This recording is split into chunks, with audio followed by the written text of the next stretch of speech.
Seenaa caalwanaaf seenaa battee urgeessaati. Kanuma mormaa jiru Itoophiyaadha. Haati ittiin Itoophiyaa hidhanii tursan hin jiru. Adda bilisummaa Oromoo jalqaba isaarraa hundee isaarraan dhaabamo'e. Inni naan mormu Minilik ta'eeti. Biyya walabaaf immoo ejjennoo qabu sana dirreen itti agarsiisuuf qophaa'ee fi itti seenee keessaa isa tokkodha jechuudha. Mootummichis mootummaa Oromoo ijaaruudha. Harka muramuu dhageenye seenaa duraa keessatti. Seenaa irraa keessatti morma murameeti itti sirbame. Nuti warra irra deebiidhaan dungoo qabsoo bilisummaa gadhaabee ibse sanadha. Jijjigaan ergisa deemee hafe. Ni deebi'a. Lukaaf luqqeettuun biyya kanaa abbaa kooti warra jedhanii jiru. Garuu abbaan isaanii immoo hin beekamu beeki. Akka amma jirtu taabultu jechuun immoo nuyyuu hin gaafannu jechuudha. Batakkaliinis nuyyuu hin gaafannu jechuudha Jijjigaas. Finfinneen kan saba hundaa miti. Kan Oromiyaati. Kan Oromooti. Inumaa Itoophiyaan isaan jedhan kun jirti. Gaaffiin Oromoon barootaaf qabataa dhufe biyya Oromiyaa walaban ijaarradha jedhu mirga hiree murteeffannaadhaan hojiirra oola.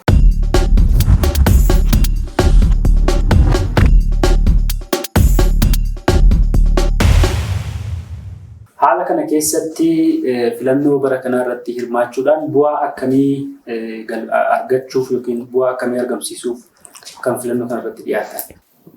Waan tokkoon jedha bu'aasa jedhu dura filannoo fi jaarmiyaan siyaasaa tokko hariiroo akkamii waliin qabu isa jedhu ibsuun barbaachisaa natti fakkaata.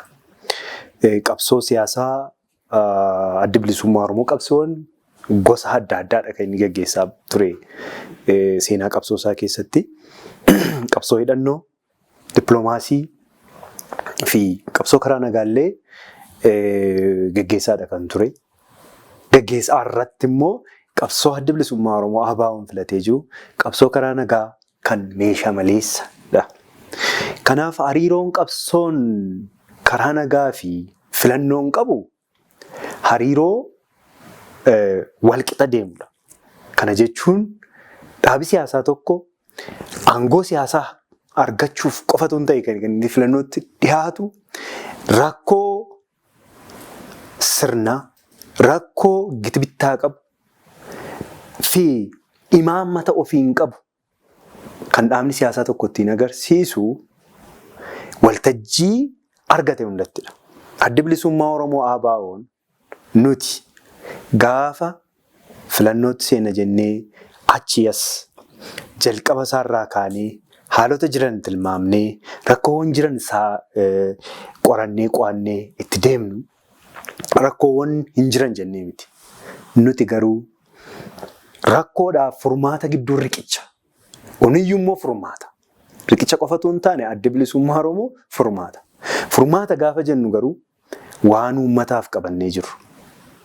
Waan egeree sabaaf egeree dhalootaaf akka waliigalaatti qabannee jirru carraattiin gabbaasnee agarsiisnu. Agarsiisnee immoo waan qabnu sana mirkaneessinu uummata keenya biratti jaalala uummanni keenya nu biraa qabu kan ittiin agarsiisnu keessaa tokko filannootti hirmaachuudhaan. Adda bilisummaa Oromoo kan qawweessa kaasise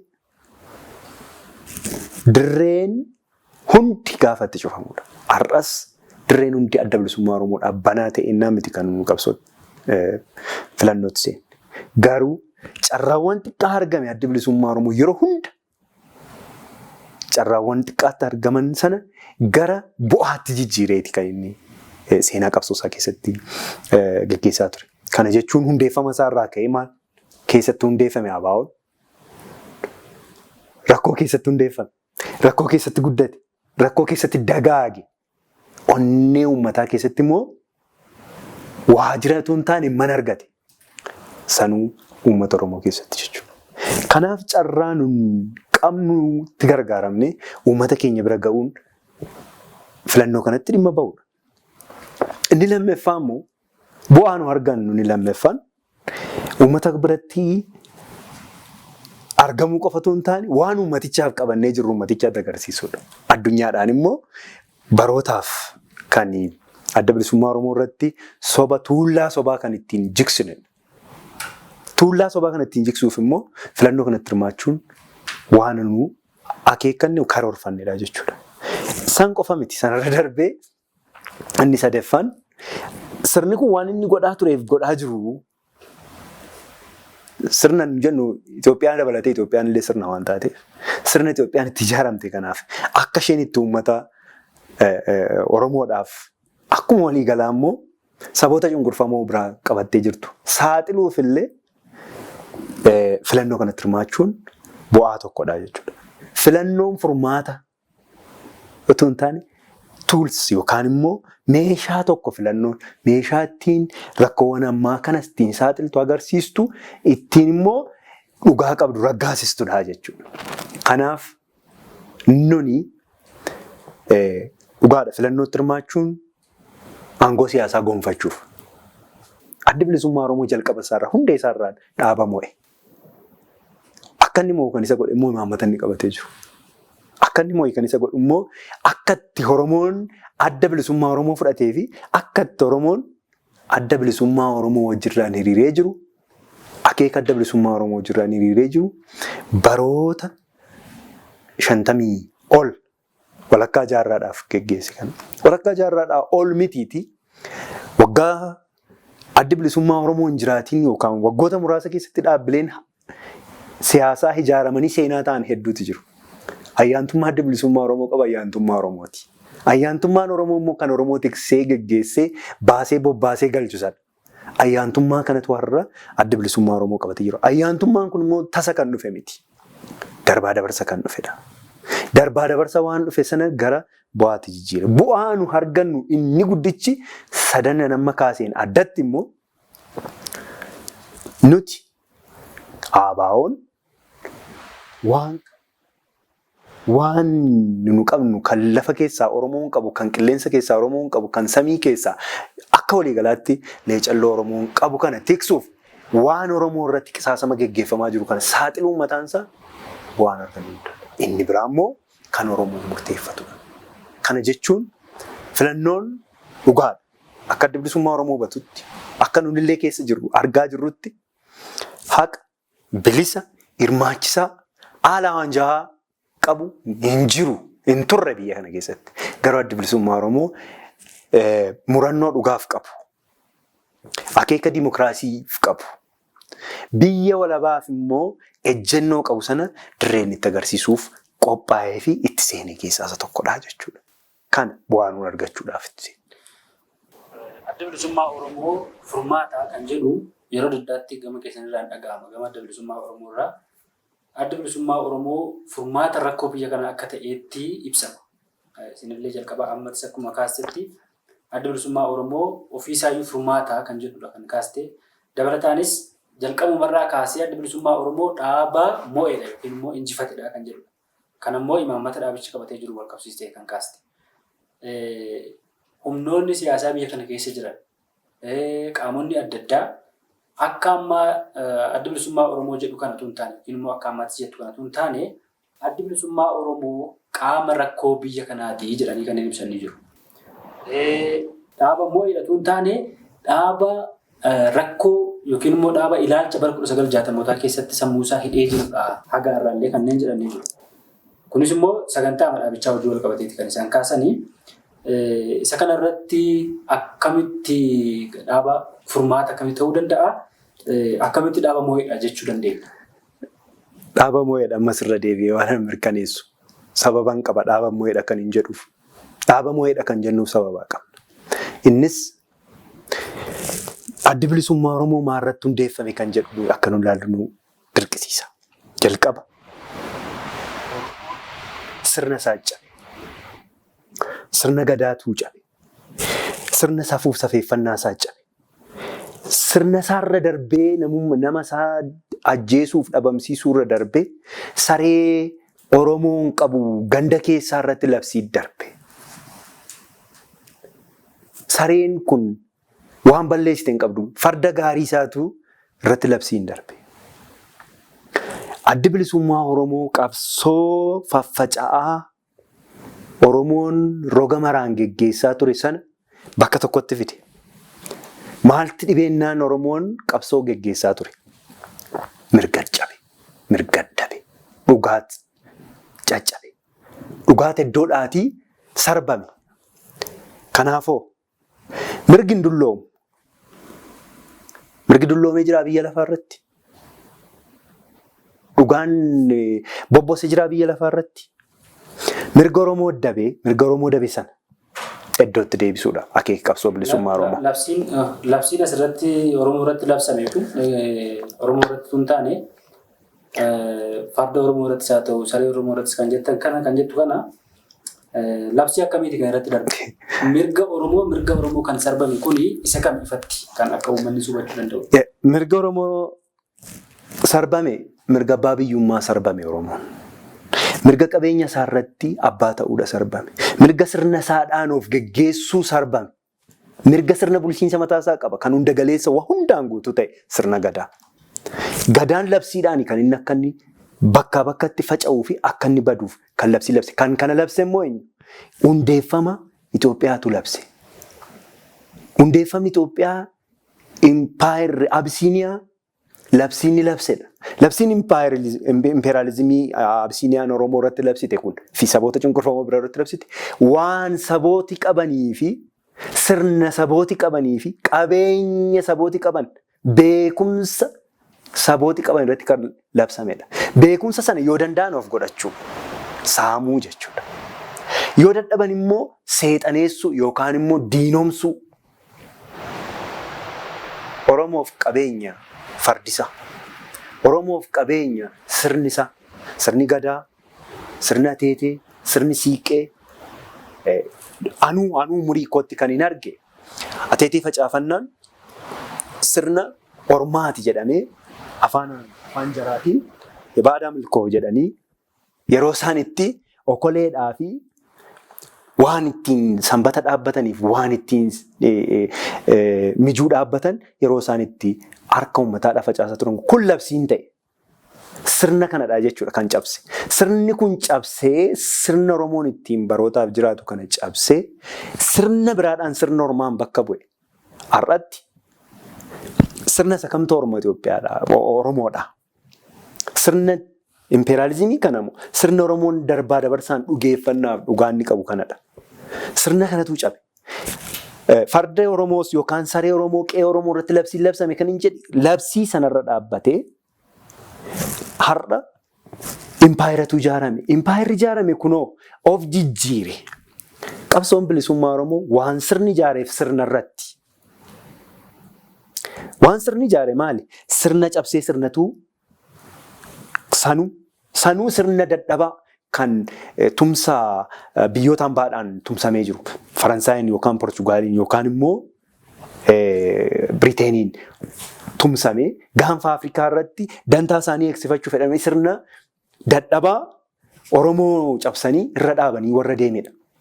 Kanaaf qabsoon bilisummaa Oromoo waan sirni nu godhee fi sirna irrattidha. Itoophiyaan mataan ishee sirna waan taateef jechuudha. Isa kanaaf mirgi hin dulloomne kan jennu. Mirgi gaafa sana cabe har'as falmataa jira. Lafeetitti cabe, dhiigatitti dhangala'e. Dhugaa gaafa sana cabe har'as taanaan dhugaati bakkaayyee jira. Ana miti yookaan jaallan qabsoo bilisummaa Oromoo keessa jiru kun dhugaa jaallan barootaaf dhaabbatanii itti fannifamanii, itti dhiiganii, itti qaamaa hir'atanii, itti qalbii cabanii dabarsan sanadha. Qabsoon bilisummaa Oromoo. Falmannaan Oromoo. Falmiin adda bilisummaa Oromoo abbaa biyyummaa Oromoodha kan jennuuf isa abbaa biyyummaa isaa keessatti Oromoon dhabe sana hunda deebisanii bakkatti deebisuuf akka yeroo isaaf haalli isaa uummatichi akka inni jiruuf addunyaan akka barbaaddutti deebisanii iddootti deebisuudha. Kanadha kan qabsoon bilisummaa Oromoo kan inni sirnaan cabee sirnaan cabnee sirnaan kan cabne immoo sirnaan deebisnee gad dhaabbanna jennee qabsoofnuuf jechuudha. Sirna kana immoo nu qofa miti kan dhaabbatu. Sirni kun miseensa adda bilisummaa Oromoo miti kan dhaabbatu waan uummatillee beekuu qabu. Sirni kun uummataan fedhii uummataadha. Kan adda bilisummaa Oromoo jalqaba qabsoon kan inni jalqabu fedhii uummataadha. Fedhii uummanni bilisummaa walabummaa isaadhaaf qabu sana adda bilisummaa Oromoo bocatti godhe. Hoogganni qabsoo bilisummaa Oromoo ni hooggane ni taleege karaa qabsiise malee fedhiin kun nu harkatu hin taane uummata harka jira. Isa kanaaf immoo ragaan baroota qabsoo bilisummaa Oromoo keessatti adda bilisummaa Oromoo dabarse kanatu ragaadha. Kana qofa miti adda bilisummaa Oromoo akeekni qabatee jiru dhugaa ta'uusaa akeeka mirgaa ta'uusaa kan agarsiisu keessaa akkuma sila jedhe barootaaf dhaabbileen hedduu ni ka'an ni kufan. Garuu akeeka qabsoo bilisummaa Oromoo fi fedhii uummata Oromoo guutuu hin dandeenye. Kanaaf qabsichi itti fufee jira jechuudha. Kun amma wantoota seenaa keessatti ta'anii darbanidha wantoonni baay'een. Fakkeenyaaf addi bilisummaa Oromoo gaafa jalqaba ijaaramu ta'iiwwan akka ammaa kun jiru jechuun dhiibbaan mirgi sarbamuun labsiin adda addaa irratti labsamuun mootummaan Haayile Sillaasee labsii adda addaa labsee akka afaan Oromoo akka hin dubbatamne akka ittiin hojjetamne gochuun namni afaan Oromoo dubbate biyya kana keessatti akka lammiitti ilaalamuu akka hin dandeenye labsiidhaan yeroo inni itti labsamaa ture ni jira. Garuu kuni gaafa abaa'uun hundeeffamudha. Har'a garuu adeemsa keessa wantoonni fooyya'aa sirreeffamaa wantoonni dhufan jiru. Har'a labsiidhaan akka Oromoon eenyummaa isaa hin dagaagfanne yookiin immoo akka eenyummaa isaatti akka inni hin boonne wantoonni taasisan hin jiran mul'atan. Wantoota adeemsa qabsoo bilisummaa Oromoo kana keessattis wantoonni argamaa dhufan wantoonni akka bu'aatti ilaalamuu danda'an wantoonni baay'een ni jiru. Wantoota har'a hin jirre seenaa kaleessaa wajjin walitti hidhanii fakkeenyaaf sirni gadaa labsiidhaan cabee duula waraanaatiin bifa adda addaatiin cabe seenaa keessatti waan beekamudha. Garuu har'a shaakala adda addaa jira. Dhugaadhaan sirni gadaa bulchiinsa siyaasaa yookiin immoo haala bulchiinsa uummatichaa ta'ee jiraachuu baatuyyuu shaakala adda addaa jira. Hawaasni akka inni sirna gadaa kana akka inni shaakalu mana barnootaa keessatti akka itti baratan sochiin isaanii jira. Har'a wantoota kaleessa bara 1960mootaa keessaa wajjin wal qabsiisnee yookiin immoo labsii mootummaa Haayile Sillaasee fi mootummaa Dargii fi wantoota ture wajjin wal qabsiisnee har'a isa kana kaasuu dandeenya kan jedhudha gaaffiin kun. Inumaa daran kaasuudha dandeenya. Innis sababa waliin. Biyya kana keessatti waan jalqabaa ta'e bifa jijjiiranii qalamatti diddibanii achi as baasuu malee bu'uurarraa wanti dhufe hin jiru. Wanti bu'aan argameef jijjiiramni dhufes immoo qabsoo bilisummaa Oromoon dhufe. Qabsoo bilisummaa Oromoon dhufe. Malee sirna kanatu nu eeyyame miti. Sanarratti walii galla. Tokko. Sanarratti walii galla. Qabsoon bilisummaa Oromoo bu'aa kan argamsiisuusaa irratti walii gallee haa dabaru. Haa dabaru. Garuu galmee kaleessaa sanaan har'allee sanuma himaa jiraachuun hin danda'amaa kan jedhudha. Galmeen kaleessaa sun hin cufanne. Galmeen kaleessaa sun galmee abbaa biyyummaa ture. Galmi isaas biyya walabaa ture. Galmeen sun galmee mirgaati. Galmi isaas walabummaadha. Bakka galmeen mirgaan gonfatamee hin galletti, walabummaan labsamee hin galletti, alaabaa ofii dhaabbatamee hin galletti yookaan alaabaa Oromaa jalatti bulla jedhamee hin fudhatamnetti galuun cubbuudha. Ganuunis cubbuudha. Isa galeefis isa ganeefis qabsoon bilisummaa Oromoo har'ayyuu karaa masaa deemaa jira. Qabsoon bilisummaa Oromoo karaa isaa deemaa jira kan jedhuu fi ani ittiin dhaladhe, ittiin guddadhe. Kan na dura turan sodaadhee akeeka isaan dhaabbataniif, isaan wareegamaniif, kan Maammoo Mazammir fannifameef san, kan eebbisaan karaa irratti faca'eef san, kan hiriyoonni keenya nu marsanii turan, anaaf siinuu marsanii turan, nu biraati karaatti dhangala'anii addabaabayii irratti afan san galma hin geenyeefi. Galmeensaa kan isaan bananii kaan sun galma gahuu kan danda'u qabsoo aniifati goone. Galmeen sun cufameera jennee aniifati immoo karaatti deebi'uun yookaan adda bilisummaa Oromoo galmeen sun cufameera jedhee harka qabatee taa'uun immoo cubbuu. Maaliif isaan nutti murteessu? Isaan nu himatu. Qabsaa'ota nu himata. Qabsooti nu yakka. Qabsaa'ota kaleessa wareegamantuu nu himata. Hirbuudha kan isaan waliin qabnu. Ani hirbuun sodaadha. Nama dhuunfaa lafarra jiraatu hin sodaadhu. Maaliif? Yookiin na himata, yookiin na adabata, yookiin haarisaa akka ta'etti na baata. Qabsaan qabsoof kufe kan hirbuu dhaabee hirbuu na dhaalchise garuu waan inni ittiin na himatu ekeraasaa qofaan na abaara. Akeeki qabsoo bilisummaa Oromoo, galmeen qabsoo bilisummaa Oromoo isa kana. Bilisummaadha. Walabummaadha. Abbaa biyyummaadha. Hiree ofii mirteeffachuudha. Isaan kan jedhan qabsaa'onni kaleessaa warri dukkana keessa dhaabatanii bilisummaa narra afaan ittiin dubbadhu kana na gonfan kuni biyya Oromiyaa, alaabaa Oromiyaa, uummata walaba arganiiru isaan barbilisoomaniiru. Anaaf warra na fakkaatan warra har'a jiran kanaaf jiraatanii numaa darbanii jiraataniiru. An garuu akeeka isaanii sana karaarraa yoo maqse ana yakkamaan, nuyi yakkamaan, nuyi warra hammatti jiru kana yakkamaan. Galmeen sun cufamuu kan inni danda'u waa lamaan. Galmeen baname sun, galmeen mirga abbaa biyyummaaf, galmeen Oromiyaa walabaaf, galmeen mirga hiree murteeffannaa baname kan inni cufamu yoo Oromoon hiree isaa murteeffate sirna isa cabsee jalatti yookaan sirna sana wajjirraa wal ta'eera jedhee mana kootti nan gala jedhee galmee sana cufe. Yookiin immoo lakki biyyi kun biyya Oromiyaa jedhamtu alaabaa Oromoo jalatti murteeffate gaafa sana boqonnaan qabsoo kan inni cufachuu galmeen sun. Galmeen sun galmee har'as maqaa jijjiirratee bifa jijjiirratee dhufudha. Wantoonni jijjiiramaniiru jijjiirama dhufanis akkuma sila jedhedha.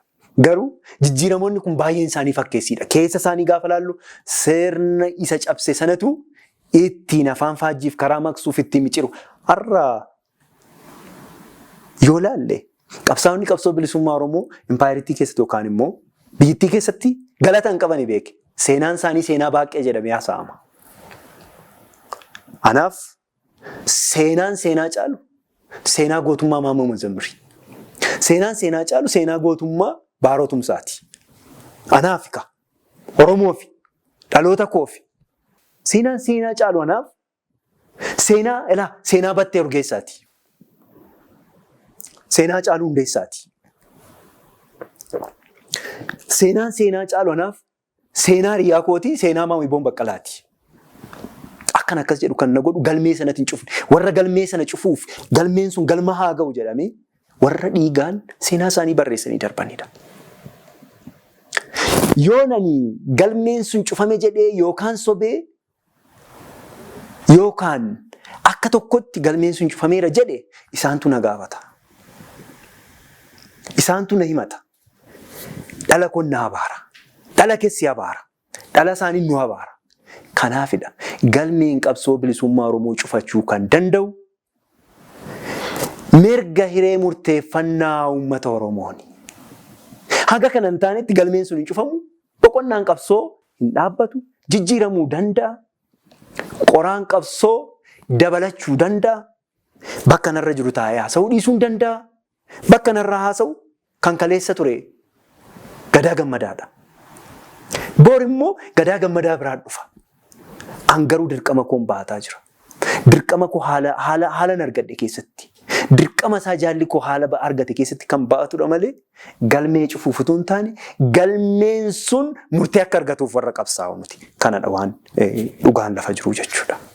Adeemsa amma deemamaa jiruun adeemsa gama filannoodhaan deemamaa jiruun adeemsa qabsoo siyaasaa ammatti jirtan kanaanii wantoota amma kaasne kana yookiin wantoota amma kaaste kana karaan itti argamuu danda'amu hin jira filannoo irratti hirmaachuudhaan yookiin adeemsa qabsoo karaa amma qabatanii jirtan kanaanii wantoota amma haasofne kana yookiin wantoota amma haasoftan kana haalli itti argamuu danda'amu hin jira Itoophiyaa keessatti.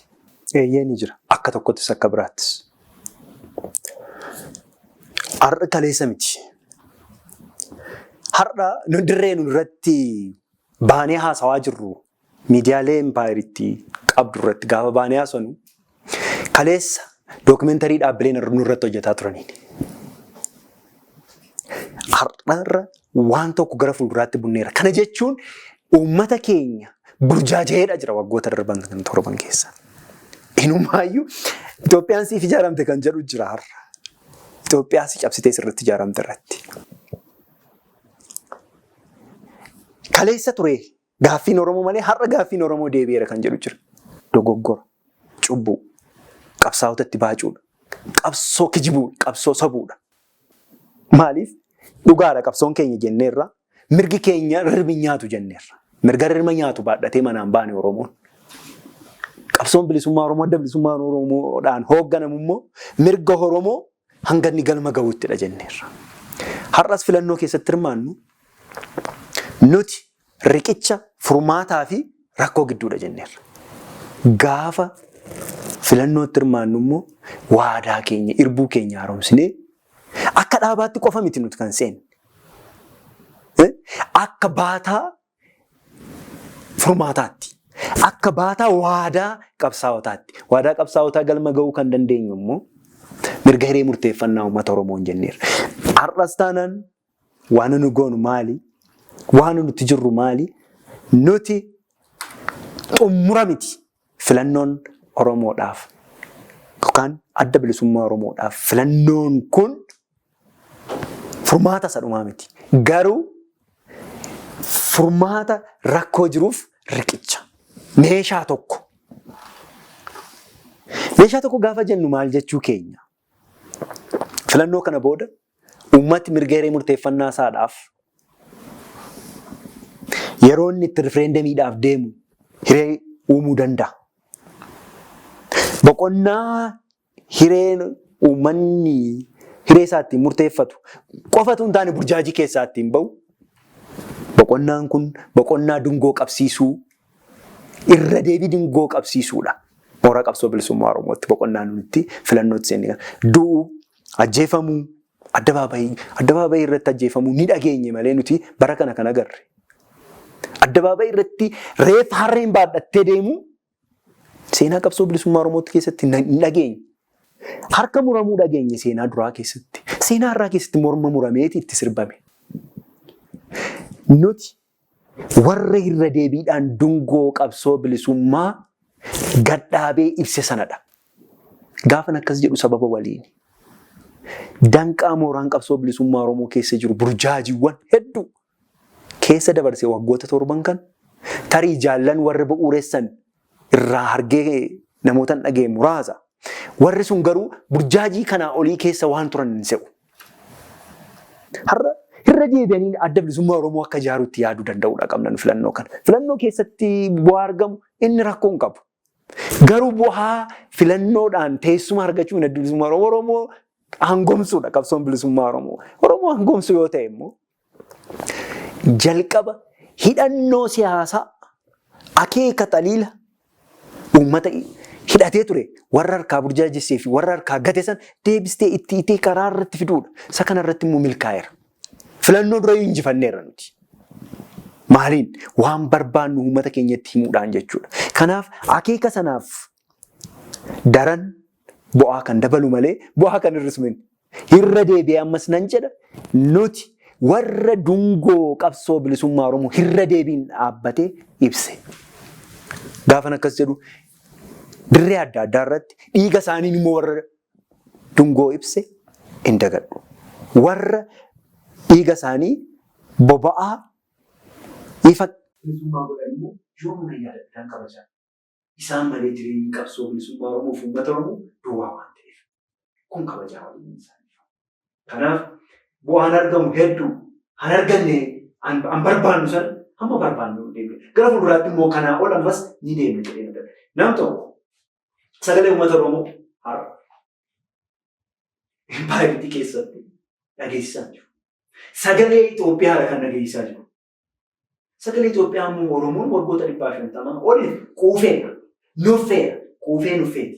Inni kaan dirree qabsootti ba'ee kan qawwee qabatee gabba'ee, inni kaan immoo akka isaaf malutti kan inni qabatee falmachuutti gabba'e. Kanaaf har'a addi bilisummaa Oromoo sagalee Oromoodhaan yoo teessuma qabatee dhaqee impaayiritii keessatti taa'e sagalee Oromoo dhageessisa.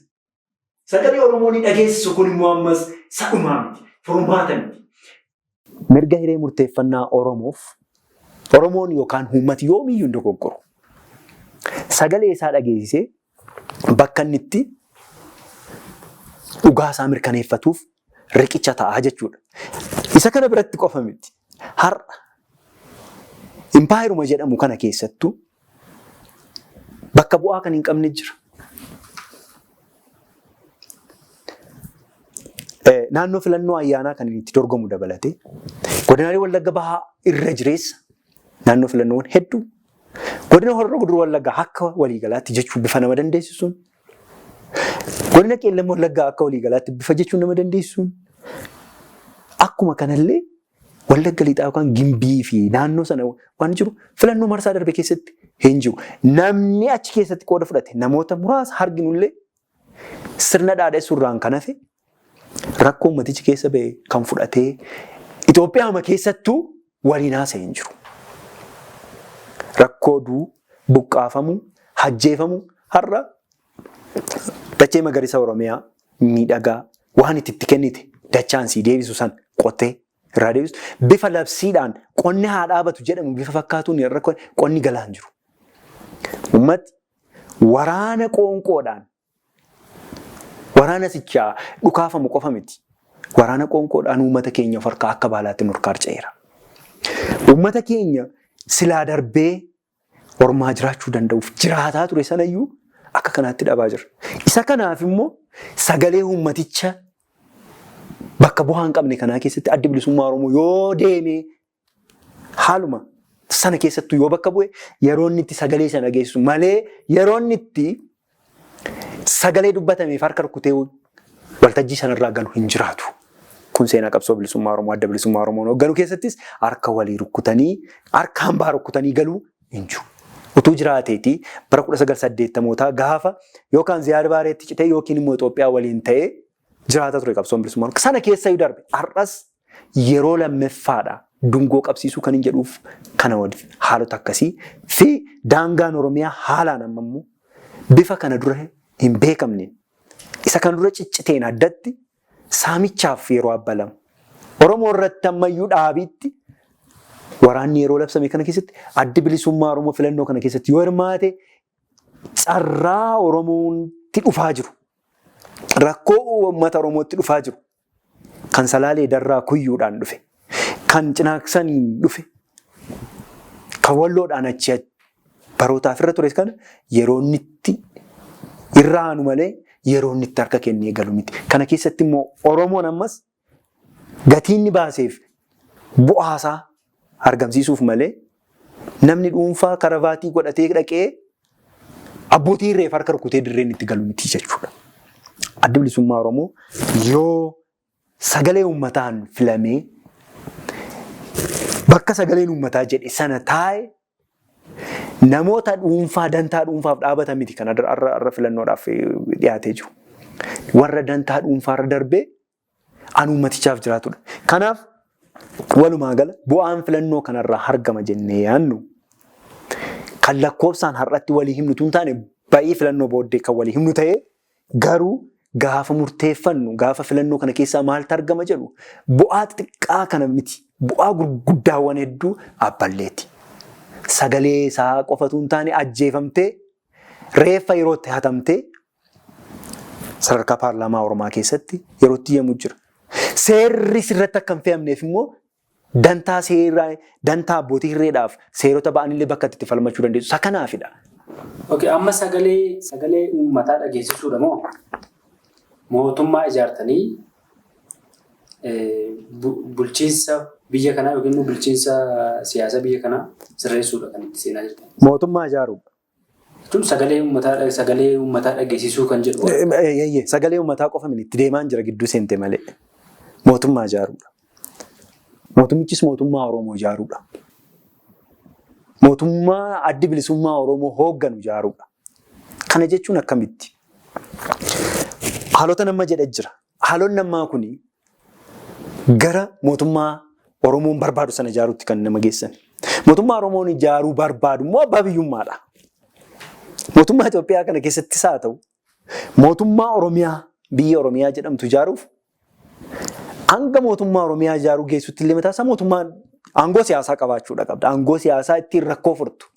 Aangoo siyaasaa ittiin rakkoo uumtutu hin taane. Aangoo siyaasaa ittiin rakkoo furtu jechuun rakkoon biyya kana keessatti jiru jedhee amanu adda bilisummaa Oromoo rakkinoota hedduu keessatti rakkinoota lama gurguddaan siif kaasa. Kan Oromoon ittiin jabe. Tokko hiree isaan murteeffanne biyyi ittiin gaafa isa ijaaramtu caba isaarratti. Inni lammaffaa immoo Ilaalchi siyaasaa yookaan aayidooloojiin ijaaraman mataan isaanii kan Oromoo irratti ijaaraman malee kan Oromoof ijaaraman miti. Isa kana lamaan inni hedduu jira. Isaan kana lamaan illee yoo fudhanne deebii kanaaf barootaaf adda bilisummaa Oromoo gaaffiiwwan kanaaf deebii gahaadha qaba. Deebii inni gahaa qabaatu garuu abbaa biyyummaa yookaan alaabaa ofii gad dhaabbachuudhaaf dursa akka seera idil addunyaatti mataasayyuu maaltu barbaachisa? Refereendamii yookaan mirga hiree murteeffannaa uummataa barbaachisa. Isa kanaaf aangoo siyaasaa qabachuudha qabda. Aangoo siyaasaatti qabattee irra dhaabbatee uummati immoo maal ta'a? Sagalee isaadhaan akka ofii barbaadetti jechuudha. Mirga walaba ta'een yeroo inni itti rakkoo sana keessaa bahudha jechuudha. Isa kanaafoo adda bilisummaa Oromoo filannoo kana keessa seenuun sagalee uummataa dhageessisuuf qofatu hin taane mootummaa ijaaruufidha. Akka itti mootummaa ijaaru immoo akka seera idil addunyaaf seera biyyattiin qabduttuu dhimma bahee ijaaruu danda'a. Ijaaruudhaan oliyyuu deemuu danda'a. Mootummaa Oromoo ijaaruu fakkeenyaaf amma namoonni saboonni kan akka sabaatti illee saba akkasii jennee yoo ibsuu baanne hayyoonni saboota biroo mootummaa kanayyuu mootummaa Oromooti jedhu. Inni loojikii adda addaatiin isa waa'ee isaa osoo hin danda'ama garuu mootummaa Oromoo ijaaruu barbaanna yeroo jettan kan saboota kaanii hoo? Mootummaan Oromiyaa ijaaramu yookaan mootummaa adda bilisummaa Oromoo ijaaru kan saboota cabsee irratti ijaaru miti. Mootummaa lammiileen Oromiyaa keessatti of arganidha. Mootummaa lammiilee Oromiyaa gaafa jennu dura lammiileen Oromiyaa kun iyyuu eenyu isa jedhu deebiisaa sirriitti walitti himuu danda'uudha qabna. Lammiilee Oromiyaa kan adda bilisummaa Oromoo jedhu tokko haadhaan abbaan akaakaan yookaan akkoon kan Oromoo ta'anidha. Lammeessoo lammiilee saba biraa kan Oromiyaa keessatti argaman kan hireen isaanii uummata Oromoo jirraa wal fakkaatu. Wal fakkaatu qofa min hiree Oromoon qabuu fi uummata achi keessa jiran qabu sana ifatti adda bilisummaa Oromoo sagantaa siyaasaa keessatti kan qabu.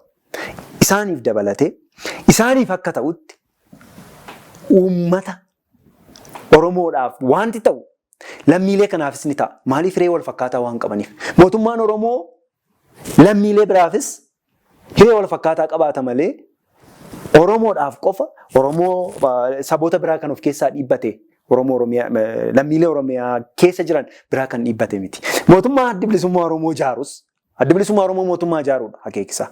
Mootummaa maalii? Mootummaa adda bilisummaa Oromoo mootummaa Oromoo jechuudha. Mootummaan Oromoo kunoo kan adda bilisummaa Oromoo akeekasaa keessaa sagantaa siyaasaa keessaa qabudha. Sagantaa siyaasaa adda bilisummaa Oromoo qulqulluu kan innis kan Orma dhiibbate miti. Orma Oromiyaa keessa jiru. Kan hiree dhoowwate miti. Lammiilee Oromoo fi Oromiyaadhaan bakka addaa jiran. Kan leecalloodhaaf qabeenyati qabduuf daangaa dhaamalee mirga guutuu kenna.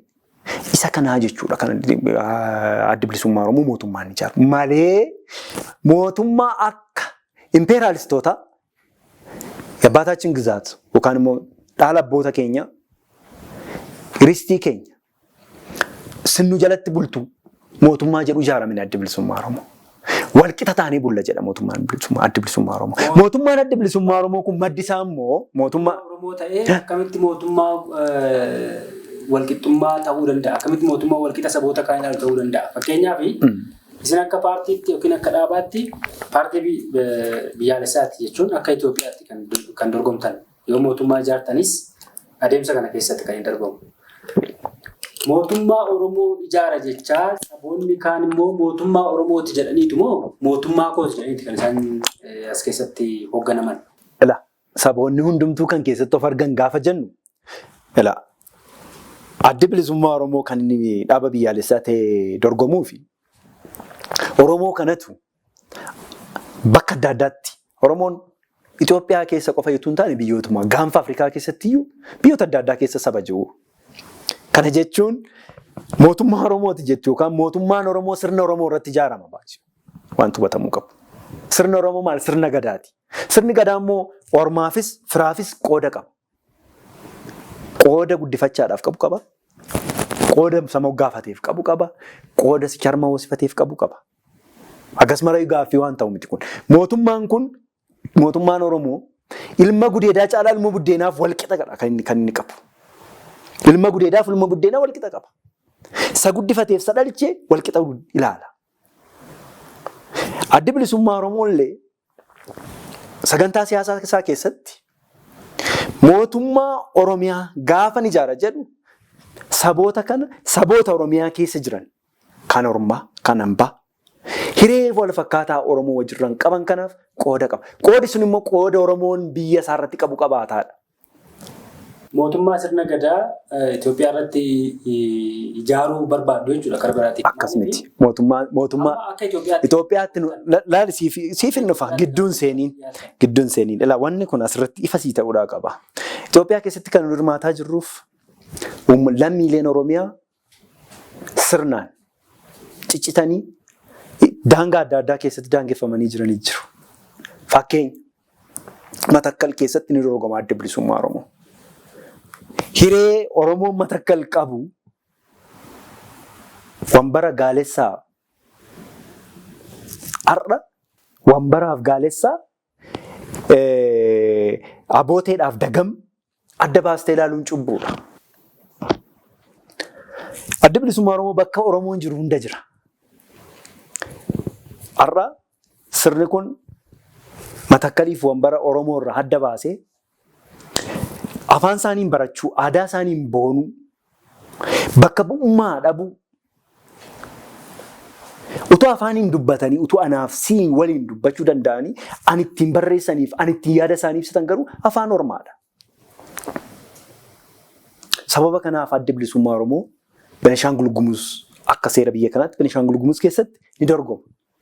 Qooda eenyu? Qooda lammiilee Oromiyaa achi jiranii. Ilma Oromoo achitti aadaa eenyummaa isaa akka barbaadetti kabachiifachuu dhabee sanaaf. Adda bilisummaa Oromoo ilma Oromoo hundaaf qooda qaba gaafan jedhu kan itti haalliif sirni karaadhaan yookaan gochaan uummaticharraa qoode. Lama, Hararii keessatti ni dorgoma. Hararii qofa min dirra dhohaaniyyuu hergisa dhaqee kan nu Jijjigaaniyyuu Jijjigaan gaafa chaartaraa akka hergisaatti dhaqee abbaan biraatti uumamee har'a dhiiga nu Jijjigaadhaaf dhiigne lafeen Jijjigaadhaaf cabe Baabbilee hanga dhufee naannoo Oromiyaan jedhamu har'aan kaartaa kanaan ta'eyyuu nuti cubbuun ta'e. Cubbuun kan ta'e kanamu cubbii kana haqamuu kan danda'u qooda Oromoon qabu fi lammiileen Oromiyaa boorillee biyya Oromiyaa ijaaramtu keessatti qabaatu qooda isaa nagaa. Qooda isaa dhawwachuu jechuun qooda isaa kennuu jechuun bakka inni jirutti bakka bu'ummaa isaa ergatee baay'eetti keessatti akka inni itti sagalee isaadhaan deebi'ee qaama lammii isaa qaama biyya isaa Oromiyaa akka inni ta'udha. Sirni sadeeffaan Walloodha. Walloon Oromoo qulqulluu kan Oromummaan dhugaayyuu keessaa finiinu barootaaf dhiiga Walloo keessatti dhangala'u waggaa waggaan dhiiga dhangala'in hin ba'u. Fira Orma akka barbaadu akka itti taphatuuf kennaa kenname Walloon.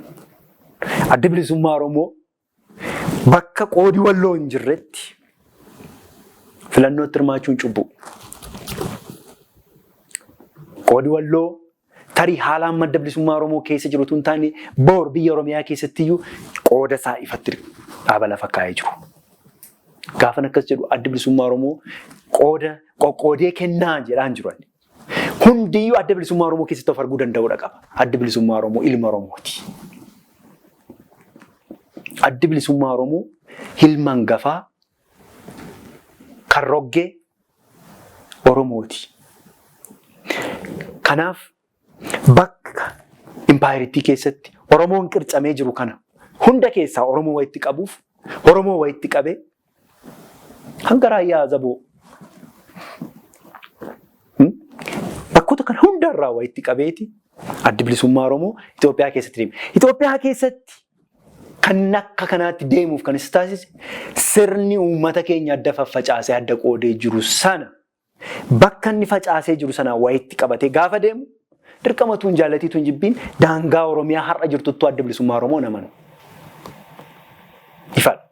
Daangaa Oromiyaa har'a jirtu kanatu hin taane daangaawwan kennaa kennaman. Daangaawwan hergisa dhaqanii achiin hafan. Isaan kan hundi kan Oromoon barootaaf irra jiraataa ture hundi lafa Oromoodha jedhee amana adda bilisummaa Oromoo. Gaafa lafa Oromoodha jedhu kanoo lafooti sun fi namoota achirra jiran lammiilee Oromiyaadha. Lafti sun immoo lafa Oromoo fi Oromiyaadha. Isa kanaafidha jechuudha. Bakkoonni akka Walloo, Matakkal, warroonni akkasii kuni raayyaa fa'aa dabalatee wantoota sammuu namaa keessa jiranidha. Isaa jechuun Oromoon Walloo irraa adda of baasee of ilaala. Jechuun kaartaa Oromiyaa boci yoo jette nama Oromoo tokko yookiin barataa Oromoo tokko dirqama jalqaba Walloo irraa ka'a jedhee yaada. Garuu Jigjigaa fa'aa kaastee Jigjigaa Oromiyaatti deebisuu yaada adda bilisummaa Oromoo. Wantoota sirna federaalizimii yookiin immoo haara heera biyya kanaa wajjin wantoonni wal faallessan as keessatti mul'atan Jigjigaan Oromiyaatti deebi'uu ni danda'a jettanii yaaddu? Ni danda'a miti ni deebi'a. Kun qaama qabsooti. Kun imaammata keenya. Jigjigaan akka deebi'uuf seenaansa moggaasa maqaasaa irraa ka'e qabeenyaa Oromiyaati. Gaafa hundeeffama federeeshinii har'aa kana Jigjigaan jijjiga jechuun kokkofee jechuu miti. Hundeemti jecha isaa warra afaanii itti rakkatan kana. Garuu jijjigaa jechuun afaan Oromaadhaan maal qaba hiikoo yoo jettee gaafatte hin qabu. Jigjigaa jedhan. Inni iyyuu hiikan qabu. Inni deebisa miti. Inni ture deebi'ee hansaa godhataadha. Seenawwan qabsoo bilisummaa Oromoodhaaf qabsoo gaanfa Afrikaa gaafa dubbisnu bara chaartaraa wanti ture hin turre Sumaaleen akka naannoo tokkotti gaafa hundeeffamtu magaalaa dhabdee magaalaa guddoo isheef taatu gaafa dhabduudha kan isaan gaafatan bakka biraa. Sirni kan inni kenneef garuu Jijjigaadha. Har'as utuu dhannee chaartara keessa seennee ilaalle waraqaa chaartaraa keessa deemnee yoo ilaalle Jijjigaan ergisa deemee hafe ni deebi'a. Ergisa kan inni deeme naannoo Sumaaleetuu magaala guddoo yeroo sanaaf kan naannoof taatu hin qabu. Sanaaf deeme. Inni kun chaartara booda. Yeroo chaartaraa Jijjigaan qaama Oromiyaa dhabdudha. Yeroo sanatti har'a magaalotaati akka naannoottis waamuu dandeessu. Naannolee 14 jedhaman turan keessatti bifa boor Oromoof saboota biraa walitti bu'aniin awwaala boombii awwaalanii sirni darbedha. Awwaalli kunoo bifa nagaan bifa lammiilee biraatti illee hin buuneen qaamota kan warra nurraa hachafe warra nurraatii seeraan ala deeme kana kan itti deebisudha. Inni kun adda bilisummaa Oromoo sirriitti ifatti lafa kaa'ee qaba. Fakkeenyaaf waan Jijjigaa fi waan Matakkalii fi waan Moyaalee waan Oromoonii fi Oromiyaan bakka isheen turtetti deebisuu gaafa jennu bakkoota kana malee guutuu hin ta'u. Akka seera idil addunyaattis immoo yoo ilaalle ulaagaan biyyi tokko biyya ta'uu kan qabdu yookaan daangaan saboota tokkoo yookaan mootummaan saboota tokkoo kan Mosaadha kan jedhamu uummata barootaaf bakka sana jiraatan kan ifatti aadaa eenyummaa fi afaan waloo qaban. Inni biraa kan barootaaf achi jiraatanii fi mootummaa mataa isaanii qaban kan dinagdee fi hawaasummaa waloo qooddatan daangaa daangeffame keessatti warra qabanidha. Isa kanaaf Jijjigaan fi Moyaalee fi qaamoti biraa kun qaama Oromiyaa ta'uu ragaan seera addunyaadha. Heerumti biyya kanaa immoo lafa kaa'a. Qaamoti kun har'a qaama Oromiyaa taana yoo jedhan bifa ittiin itti sun qabaatu. Heera diigdan kan jedhu heera diigne hin qabu. Kana seeratii fi heera biyyattii jedha jechuudha. Gaafa jennu kan heera irratti barreeffamee taa'utu hin taane heerri kun seeratti gaafa hiikame hojiitti gaafa hiikamu kan ta'uudhaa qabuuf heerri kunillee ta'uu kan qabu warra hergisa dhaqes warra seeraan ala cites kana jechuun teessuma lafa Oromoo iskeer kiiloomeetirii 600 ture. Anarra garuu 354 ta'e kana bakka isaatti deebisuu kan qabu seera idil addunyaati. Mirga kan jennus isa kana. Mirgi dulloomu kan jennuufis kanaaf. Dhugaan iddoodhaan bobbosu kan jennuufis wantoota kanadha. Dhugaan jiru kanadha jechuudha. Kanaafidha.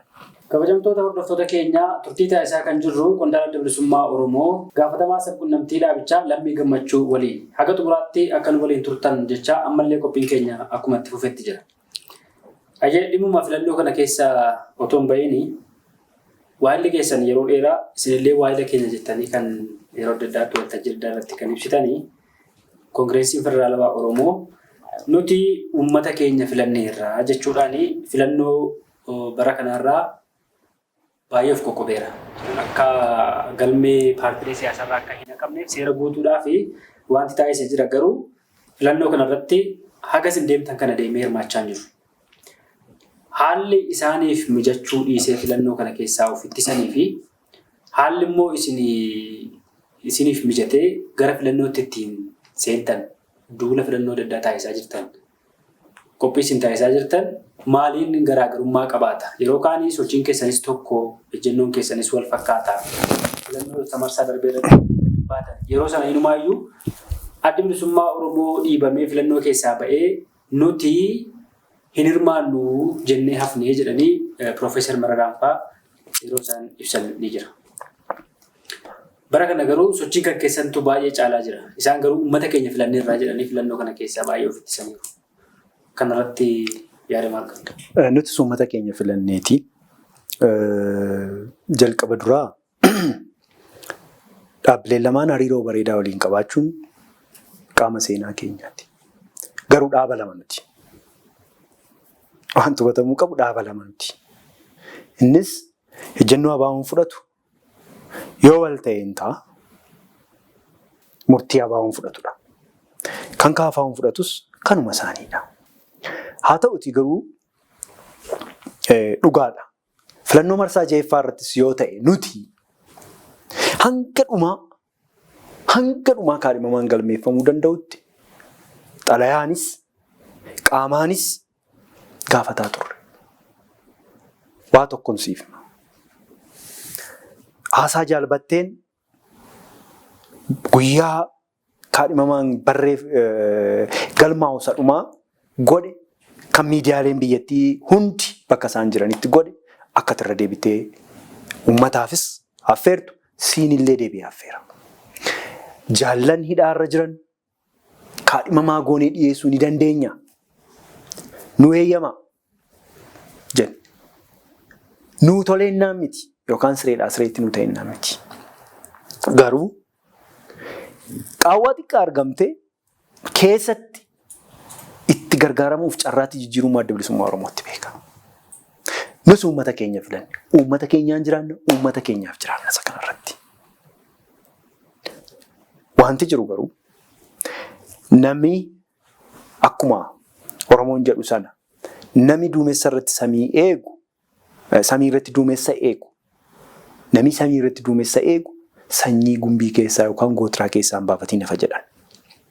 Nuti haala mijataa hin qabnu gaafa jennu itti du'aadha. Qawwee baateen beeku jaalbatteen qalama jalqabaa hanga gaafa wareegamuutti. Amman beekuttis qaama seenaasaatti. Waan qalamaan gochuu dandeenyu hunda isaa gochuuf immoo as jirra. Kanaafuu carraa argametti dhimma baana. Nuti wabii biraa qabaatee miidhaa adda bilisummaa Oromoo kan inni gaafa biyyatti galu. Wabiin isaa uummata Oromoodha. Qabeenyi isaas kan inni duukaa ta'es uummata Oromoodha. Uummata Oromoo duukaa gaafa ta'e jennu immoo rakkina dhufuuyyuu hunda uummaticha duukaa fudhataas jira. Fudhanneerras itti duuneerra. Itti dhameera nama. Itti qaamaa irrateera. Har'ayyuu. Itti qaamaa irrachuun itti dhamuun hin oolu. Hin dhaabbatus. Kana dhaabuuf garuu waan nu gochuudhaa qabnu carraa argame hundasaa yookaan qaawwaa argame hunda gara carraatti jijjiiruudha. Jijjiirree immoo argineera kun.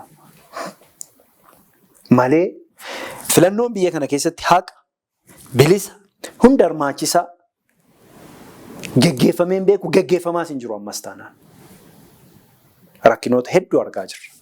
Rakkinoota hedduu hubachaa jirra. Garuu qaawwaa argame hunda gara carraatti jijjiiruuf immoo itti seenneerra. Jijjiirreerras. Kanaafidha. Ejjennoo gama sanaan jiru ani hin beeku.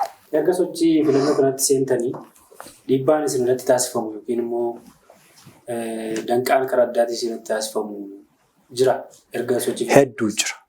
Hedduu jira. Ibsuu dandeessa? Eeyyee. Fakkeenya gabaabaa siif himuu hin danda'a. Jaallan kaadhimamtooti ana dabalatee kaardii fudhachuudhaaf hin dandeenye. Godinaalee deemne. Godinaalee deemanii abalu jedhee maqaa siif kaasuun tarii rakkisaa ta'uu danda'a. Garuu fakkeenyaaf Gullisoo irratti jaallan bakka bu'aa kan mana marii bakka bu'oota uummataaf kaadhimamee jiru fi caffee irratti jiran yubdoo irratti rasaa qawwee itti nyaachifatame. Ni hidhamanii bahanami.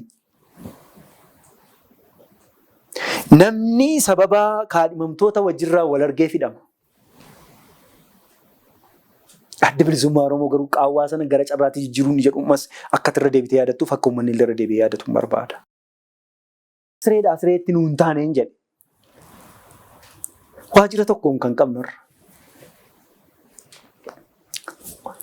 Banamuu waajjira kanaa hordofee godinaaleetti waajjiroota 230 ol jiran akka deebi'anii banamaniif gaafanneerra. Haga irraatti hin arganne. Waajjira tokkoon uummata miiliyoona meeqa bira ga'uu dandeessa? Siif uummataaf hin dhiisa. Qabeenyaa dhaabaa har'a konkolaataan gaafa sana fudhatame. Konkolaataan 4 har'ayyuu hin deebine. Konkolaataa tokkoon wal qabaa oola nami keenya. Hojii hammamiitu hojjetama kanaan? Sanadi dhaabaa kan manaa dureedhaa fudhatame, kan jaallan wajjirraan hidhame, kompiitarri isaa, qabeenyaan dhuunfaa fi kan dhaabaa fudhatame nam tokkoof hin deebine. Har'ayyuu miseensi keenya kompiitara irra jireessi bilbilaan kan inni gargaaramu. Bilbilli kun gaafa barbaadame akka barbaadetti fudhatamuu danda'a. Rakkinoota akka kanaa keessatti hojjetaa jirra. Miidiyaa irratti waan haasofnu ammas irra deebi'een jira. Qaawwaa xiqqoo argamte gara carraatti jijjiiruu isa jedhudha. Kanaafuu gaafataa jirra arras. Namni ni hidhama ni gaafanna. Hammi ba'u jira, hammi turu jira. Hidhaan nun jennu har'a kamitii warra dheengadda hidhameeyyuu haga irraatti kan hin gadhiifamiin jira. Isaanuu gaafataama jirra. Garuu qaawwaa carraatti jijjiiruudha. Kanaafuu kan kana booda dhufus waan beeknu hin qabnu. Har'a ginda baratitti kaadhimamtuu mana marii bakka bu'oota uummataaf kan taate adda dabaltuu dhattee kaardii fudhachuudhaaf gaafa deemtu sadarkaa warra filannoo raawwachiisaniitti dhabamsiisuuf yeroo ka'anitti uummati ishee baraaree galte. Kana hunda keessa darbineera kan deemaa jiru. Har'as kibba bahaatti Baaleetti Obsaa Mahammed Kadir hidhaa jira. Garuu akka gadhiifamuuf hin gaafan. Qaawwaa jirtu carraatti jijjiiruuf garuu kun ta'e jennee qabsoo bilisummaa Oromoo keessatti namni du'aa nama awwaalaadhaan kan adda bilisummaa Oromoo qabsootti fufsiisee irraan nu geessise. Qaawwaa jiru gara carraatti jijjiiruufidha kan itti deemamaa jiru malee addatti bu'aa addaa yookaan eegumsa addaa godhameennaniif miti. Tarii eegumsa addaa godhaafii jirra kan jedhu yoo jiraates immoo kabaja qabnaaf. Garuu immoo haalli nu jijjiirame qaawwaa xiqqaa sana keessatti dhimma baaneeti kan nuti dhimma bahaa jiru. Falmii siyaasaa gaggeessaa jirtu. Falmii siyaasaa gaggeessan kana keessatti hirmaannaa ho'aa isin taasisaa jirtaniin xiyyeeffannoo guddaa argattanii jirtu. Yaada namootaa haaluma siyaasa Itoophiyaa kanaa irratti jijjiirama fidaniitu jechuun haalli sochii falmii filannoo ammaan dura turee fi haalli ammaa baay'ee garaagarummaa qaba. Yaadonni achirratti ka'aa turan kan duraan turee fi kan bara kana isin hirmaachuu keessan qofaaf yaadonni achirratti ka'an yaadota adda addaa yaadota falmisiisoo hedduutu jira. Dhimma kanarratti miira uummataa fi duubdeebii gama kanaan jiru. Gama miidiyaatiin isaa ta'uu, gama adda addaatiin duubdeebii argattan isa kan akkamitti ilaaltu? Maal inni yaadi addaa isin kaasnaan akka addaatti akka ilaalamu kan taasise? Duubdeebiiwwan yeroodhaa yerootti kan ilaallannu hangam gamannus waan addaa kaasiin qabu adda bilisummaa Oromoo.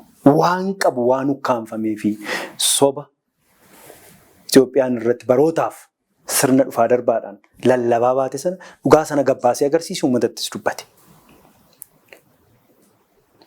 Kana keessatti miirri uummataa maali? Miirri uummataa bilisummaa barbaada. Miirri uummataa maal barbaada? Mirga hiree murteeffannaa barbaada. Miirri uummataa maal barbaada? Mirga qabeenya isaa irratti abbaa ta'uu barbaada. Miirri uummataa maal barbaada? Miira lafa isaa irratti jiraachuu nagaa barbaada. Abaawoon nagaadha. Nagaa barbaadu, nagaa uummata barbaadu sana itti agarsiise. Isa jiraataa fi ture, isa dhiigaa fi ture sana. Miirri uummataa maal barbaada? Kan hin hubanne, kan hin agarre. Waan isaa irratti abbaa ta'uu Finfinnee dabalatee, Jijjigaa dabalatee, Matakkal dabalatee, Walloo dabalatee. Matakkal gaafan jedhu waan bara gaaleessaa toora sanarra warra jiran dabalatee. Dhugaa sana ilaa dhugaa kee kan barootaaf si jiraataa ture jedhee itti adda bilisummaa Oromoo. Afaan kee akka ati barbaaddutti amma si ga'u, akka si ga'u. Afaan barnootaa, afaan qorannoof qo'annoo, afaan saayinsiif teeknooloojii, afaan daldalaasiif hin taane, afaan daldalaasii gochuuf ani dhufeeraadha. Adda bilisummaa Oromoo filachuun har'as sana qaba. Adda bilisummaa Oromoo filachuun nagaadha qaba. Adda bilisummaa Oromoo filachuun barootaaf waan ABO'n raawwate, waan ABO'n Oromoof ta'e, Oromoon immoo kaayyoo qabsoosaaf ta'e sana kan itti deebi'ee argatudha. Kanaaf fudhate. Kanaafidha adda bilisummaa Oromoo waajjiraan miti. Adda bilisummaa Oromoo konkolaataan miti. Onnee uummataa keessaatii bakka qabu sanaan jiraate. Bakka qabu sana keessaa deebi'ee ka'e. Tokko tuullaa sobaa immoo kan itti waltajjiinni adda bilisummaa Oromootti diigeef jigsa waltajjii ammaa kana. Waltajjiiwwan hedduu irratti, dirreewwan gurguddaa irratti injifannoowwan hedduu galmeesseera adda bilisummaa Oromoo. Injifannoon ammas filannoo irratti argame yookaan falmii kana irratti argame qaama injifannoo qabsoo bilisummaa Oromoo keessaa argame tokkodha. Maaltu ta'e? Akeeka qabsoo bilisummaa Oromoo ganamaa adda bilisummaa Oromoo qabatee jiru dhugaa isaatti agarsiise. Sanaan kanaafi kan jiraatuuf adda bilisummaa Oromoo akeekichaaf. Akeekicha jiraatu sana immoo agarsiisee dubbatee ittiin akka qabatee jirutti akka qalbiin uummataa barbaadu qofa miti.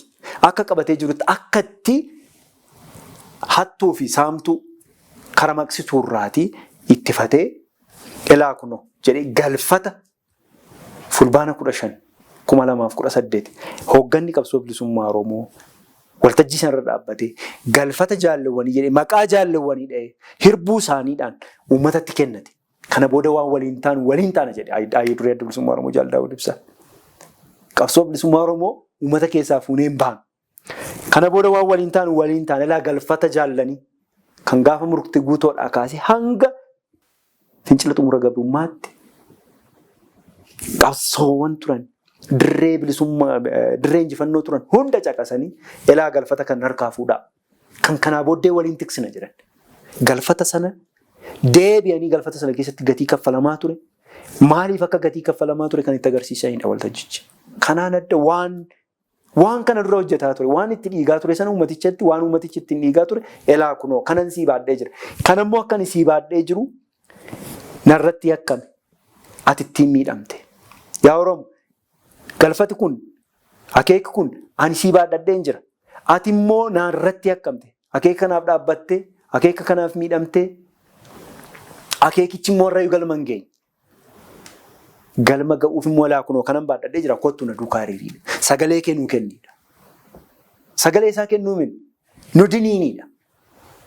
Sagalee kennu bulchii mootummaa uummataa ijaarii kan jennu kanaafidha.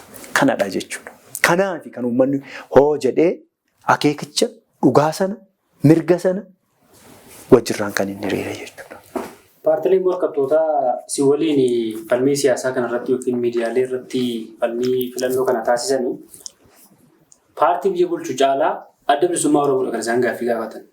Gaaffilee ciccimaa kan isaan gaafatan adda bilisummaa Oromoodha.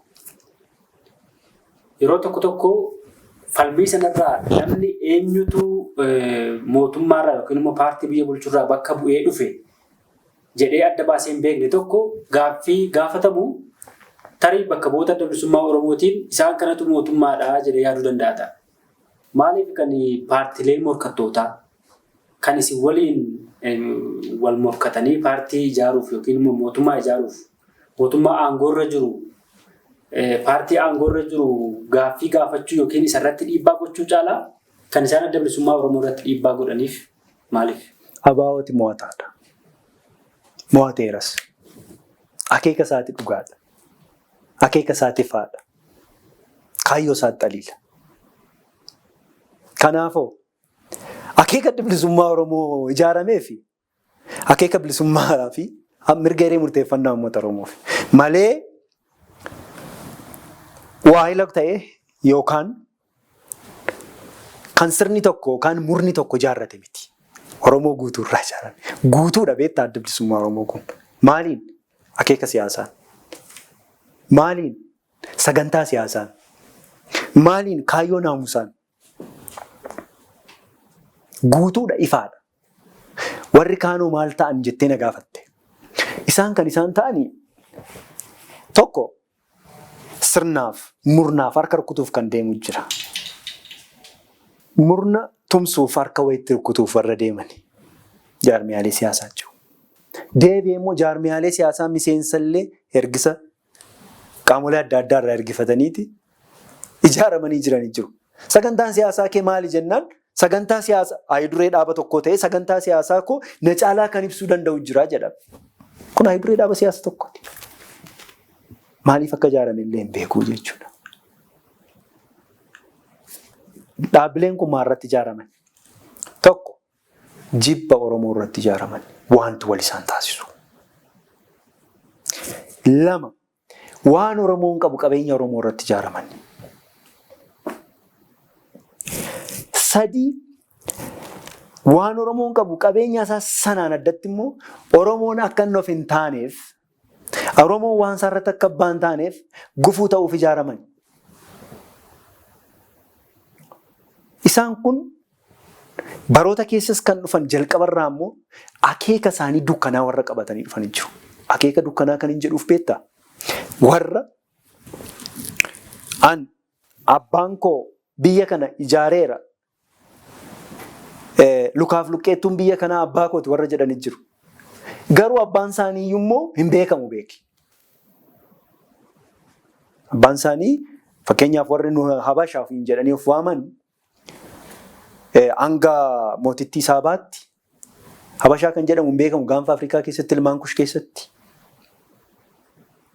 Gaafa achii dhufan waan warra Israa'el qabatanii dhufanii akka sanatti of kaa'an kun inumaayyuu safuudha. Oromoo biratti immoo ilma abbaan malee haadhaan hin waaman warra haadhaan of waaman san. Isaan kun akeeki isaanii maali? Waan hin qabne jedhanii waan hin jirreen warra of tuulan isaantu fedhiin isaanii sun fedhii abbaa biyyummaa Oromoo san dura dhaabbachuuf warra of ijaaree jiru jira jechuudha. Sirna darbe keessaaf sirna impaayiriittiin qabdu irratti warra of ijaare qabeenyaan humna namaan waa adda addaan of ijaaranii jiran kanatu qabsoo bilisummaa Oromoo dura dhaabbata.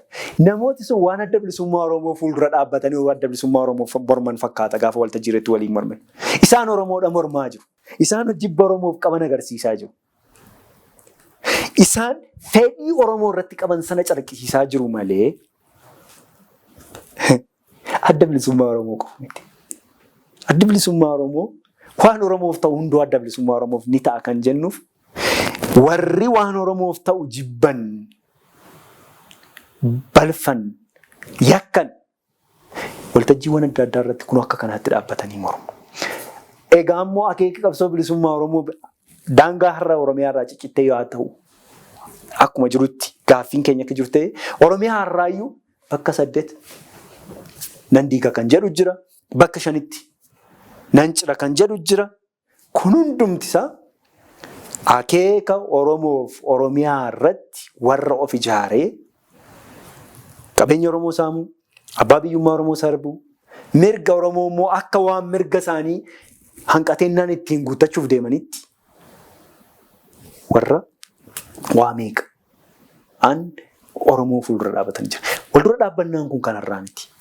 Waldura dhaabbannaan irra waltajjii falammii kanarratti mul'atu waldura dhaabbannaa gaafa Leenjisaa Diigaa yookaan immoo Geendaa Busheenfaa yookaan gaafa Roobaa Buttaafaa fi gaafa Minilikfaa waldura kan dhaabbataa turedha. Har'as Itoophiyaan impaayera kan jennuuf kanaafi. Isa kana waldura dhaabbannaan isaa barootaaf gangalataa dhufee kan marra fuuldura ga'edha. Har'a waltajjii kanarratti qofa miti. Inni anaan mormu Minilik ta'eeti. Inni an mormaa jiru animmoo anarra kan waltajjii sanarra dhaabbadhe akeeka gaafa sanaarraati. Adda bilisummaa Oromoo akeeka gateera warra jedhuuf gaaffiidha. Akeeka isa kam gateennaanii kanuma mormaa jirru Itoophiyaadha. Sirna Itoophiyaadha. Sirna kanatu mormaa jirru akeeka irraa ka'ateera warra jedhutu gaafatteetu deebite. Maaliif akka kan akkasiin jedhu barbaadsi beektaa? Dhaabbileen warri keenya yaadatu mootummaa ta'a. Keenya hojiitu mootummaadha.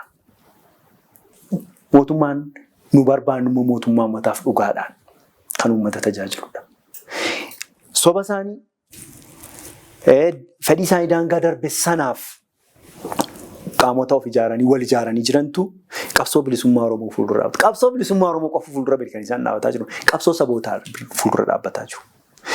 Yoo addi bilisummaa Oromoo laafee bade caccabe uummata Oromoo caccabe irratti maaltu akka ijaaramuuf deemu? Aniifati lafaan gargar qoodamne Oromoo bakka hin jirre faffaca'ee bakka adda addaatti jiru kan adda bilisummaa Oromoo walitti qabe kan deebisanii facaasuuf warra fedhii qaban tokko ati qottu ati gaalla yookaan immoo ati shawaa ati wallagga ati arsii jedhee siin adda qoqqooduuf asitti dhufaa jiru. Oromoon tokko mirga hiree tokko qaba, biyya tokko qaba, akeekallee tokko qaba. Tokko kan jennuuf waa hedduu irraa kaaneeti. Waa hedduu sana keessaa garuu waan nu tokko ta'uu keenya illee ofirratti daganne hormi sana tokkummaa keenya argee tokkummaa keenya san cabsuuf diddiiguuf loote galtuu fi qaamolee adda addaa dhaaba adda addaa ijaarratee akeeka qabsoo bilisummaa Oromoo fuuldura dhaabbata. Kanaaf qabsoon bilisummaa Oromoo adda bilisummaa Oromoon hoogganamu geggeeffamu Oromoo irraa gaaffiin ittiin dhufu fakkaataa garaaf ka'ataa ammoo maltuuf galtuurraa itti dhufa. Isa kanadha. Warra afaan Oromoo dhaabbilee biraa keessaa dhufan. Kana qofa tuutaan isaan yaadi isaanii tokko Itoophiyaa amma jirtu kana itti fufuu qabdu waan ta'eef adda bilisummaa Oromoo immoo Itoophiyaa kana yaadi isaa yookiin immoo kaayyoon isaa Itoophiyaan kun akka ittiin fufne taasisa. Biyya Oromiyaa ijaaruuf deema waan ta'eef biyya Oromiyaa ijaaramnaan Itoophiyaan hin jirtu jedhanii waan amananii fi kan isaan isin dura dhaabbachaa jiran waltajjii isaaniitti akka ibsanitti. Haaluma sirna federaalizimii kanallee sirna federaalizimii kana adda bilisummaa Oromoo akkuma ta'ettu sirna kana jalatti sirni kun jiraachuu qaba jedha. Isaan kaan garuu sirna kana tokkummaa Itoophiyaaf gaarii miti waan ta'eef kanaaf adda bilisummaa Oromoo dura dhaabbannu yookiin immoo morminaa jedhanitti kan isaan ibsan. Itoophiyaa diiguu. Gaariidha. Itoophiyaan dura hin ijaaramne. Ijaarsa akkamii ijaaramte beektaa? Ijaarsa humnaan ijaaramtedha. Humnaan gaafa ijaaramtu immoo humnoota hedduu keessa jiru. Humnoota kana keessaa tokko humna Oromoo isa guddicha. Oromoodhaan illee sirriitti cabsanii lafa geessisneera warra jedhanii yaadanii jiru. Adda bilisummaa Oromoo Itoophiyaa kana fedhii Oromoodhaan hin ijaaramne dhugaa. Adda bilisummaa Oromoo diiguuf yookaan ijaaruuf waan inni deemu sirna inni ijaaruu barbaadu, biyya inni ijaaruu barbaadu. Biyya inni ijaaruuf sirna inni ijaaruuf fuuldura kan dhaabbatu immoo warra dhugaa mirga uummattootaa fuuldura dhaabbatudha. Mirgi uummattootaa immoo kan Itoophiyaa qofa miti beeki. Mirga dhugaa idil addunyaarra jiru. Tokko. Inni lammaffaa warri fuuldura keenya dhaabbatan kun, warri fuuldura qabsoo bilisummaa Oromoo dhaabbatan kun dantaa daangaa darbee qabu. Itoophiyaan diigamtes ijaaramtes kan isheen mirga hiree murteeffannaa fuuldura dhaabbachuun cubbuudha beeki. Seera idil addunyaati kun. Seera heera kana keessa jirudha si'a. Nuni kan nu jedhaa jirru federeeshiniin kunuu haa dimokiraataa'u. Yoo dimokiraat ta'e mirgi hiree murteeffannaa uummattooti qaban haa gonfatan. Yoo gonfatan Oromoon biyyan ijaarradha yoo jedhe, Sidaamaan biyyan ijaarradha yoo jedhe, Hadiyyaan biyyan ijaarradha yoo jedhe, Amaarri nangalaqee kotti yoo jedhe eenyu ittisuu hin danda'u. Haadi ittiin Itoophiyaa hidhanii tursan hin jiru. Yoo waliigaltee ta'e malee. Yoo waliigaltee yoo jenne immoo waliigalteen isaa hin jiru. Waggoota darban kan hunda waliigalteen dhibuudha kan dhiigi dhangala'e. Waliigalteen dhibuudha kan jaarmiyaaleen adda addaa ba'anii sanaaf falman. Waliigalteen dhibuurra dhaabbate immoo biyya mataa isaanii gaanfa Afrikaa keessatti kan ijaarratan keessaa Eertiraan tokko. Yoo erguma impaayirri Itoophiyaa ijaaramte.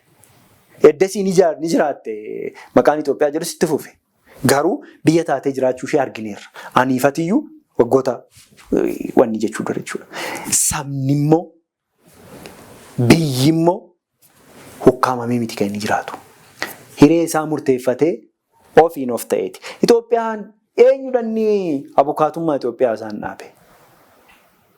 Itoophiyaan lammiilee hedduu ajjeefte. Harka nama murte. Kun hundi taateen itti gaafatamummaa isaanii fudhatu. Wanta Itoophiyaan hanga har'aatti Oromoo dabalatee uummatoota biyya kanaarratti yakka isheen dalagdeef qaamonni akkas kun jedhan yoo jette isallee dhiisiin jechuu malu ta'u. Yookiin immoo an Oromoodha isiin jechuu danda'u, an Abaawoodha isiin jechuu danda'u deebi'anii. Garuu dhugaan jiru maaliif beektaa? Itoophiyaan ijaarsa isheerraa rakkoo qabdi kan jennu uummatoota ukkaamsite qabdi. Oromoo dabalatee.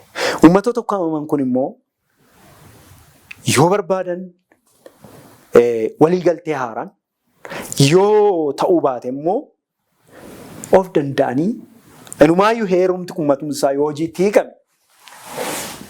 Heerri kun ofiin furmaata miti. Garuu meeshaa furmaataa keessaa tokko. Federeeshiniin kun ofiin furmaata miti. Garuu meeshaa furmaataa keessaa tokko. Biyyoota hedduutu akka kanaatti gaafa rakkoo ittiin furachuudhaaf biyya hedduuti addaan galee taa'e. Warra addaan jiroo jiran, warra addaan galan kun, of danda'anii jiran kun maal ta'an? Nagaan, misooma, bilisummaan kan jiraatan jiru. Akkuma kana immoo warri hiree wal fakkaataa qabaatan immoo wayitti dhufanii akka isaaniif ta'utti warri hiree wal fakkaataa gaanfa Afrikaa keessatti haa ta'u wanni keessatti qabaatan of danda'anii wal ta'anii jiran. Inumaa Itoophiyaan isaan jedhan kun jirti. Har'a Itoophiyaan jedhamtu tariitii magaalaa Finfinnee kana qofatti kan daangeffamtee jirtudha. Akkamitti jechuu dandeenya? Yoo gara kaabaa deemte Tigraay biyyi jedhamu har'as taanan qaama federeeshinii kanaa ta'ee filannoo kanatti hirmaataa jiru. Akkuma kana sabaaf sablammootii naannoo Amaaraa jiran Amaara jedhamu sun mataansaa har'a yeroo isaan karaa adda addaa mirga hiree isaanii murteeffachuudhaaf deeman argaa jirra. Oromiyaan immoo bal'aadha, guddaadha. Uummati kun immoo ammas waggoota 8 darbaniif isa dura ture waggoota 27 darbaniif kana duras kan qabsootti ture irras kan qabsootti jiru. Garuu Itoophiyaa isaan barbaadan sun kan alaabaa tokkoon jiraattu, kan afaan tokkoon bakka buutu, kan aadaa tokkoon haguugamtu. Deebisanii ijaaruuf deemu uummatum isaanii joonjiidha. Joonjii kana keessaa ba'uu hin danda'an. Joonjii kana keessaa nus immoo isaan baasuuf ittiin jinqan. Akeeka isaaniidha ni kabajnaaf. Garuu waan tokko jenna. Uummata keenyatti akka hin dhufneef immoo achitti isaan akka isaan dhaabataniif seera isaanii haala isaanii kanaan ni mormanna. Uummata keenya sanarratti ni ijaarra, ni mormisiisna. Ni ijaarra, ni ga'oomsina. Kana dura dhaabbatee mirga isaaf akka inni falmatu immoo ni goona jechuudha. Kanaafidha.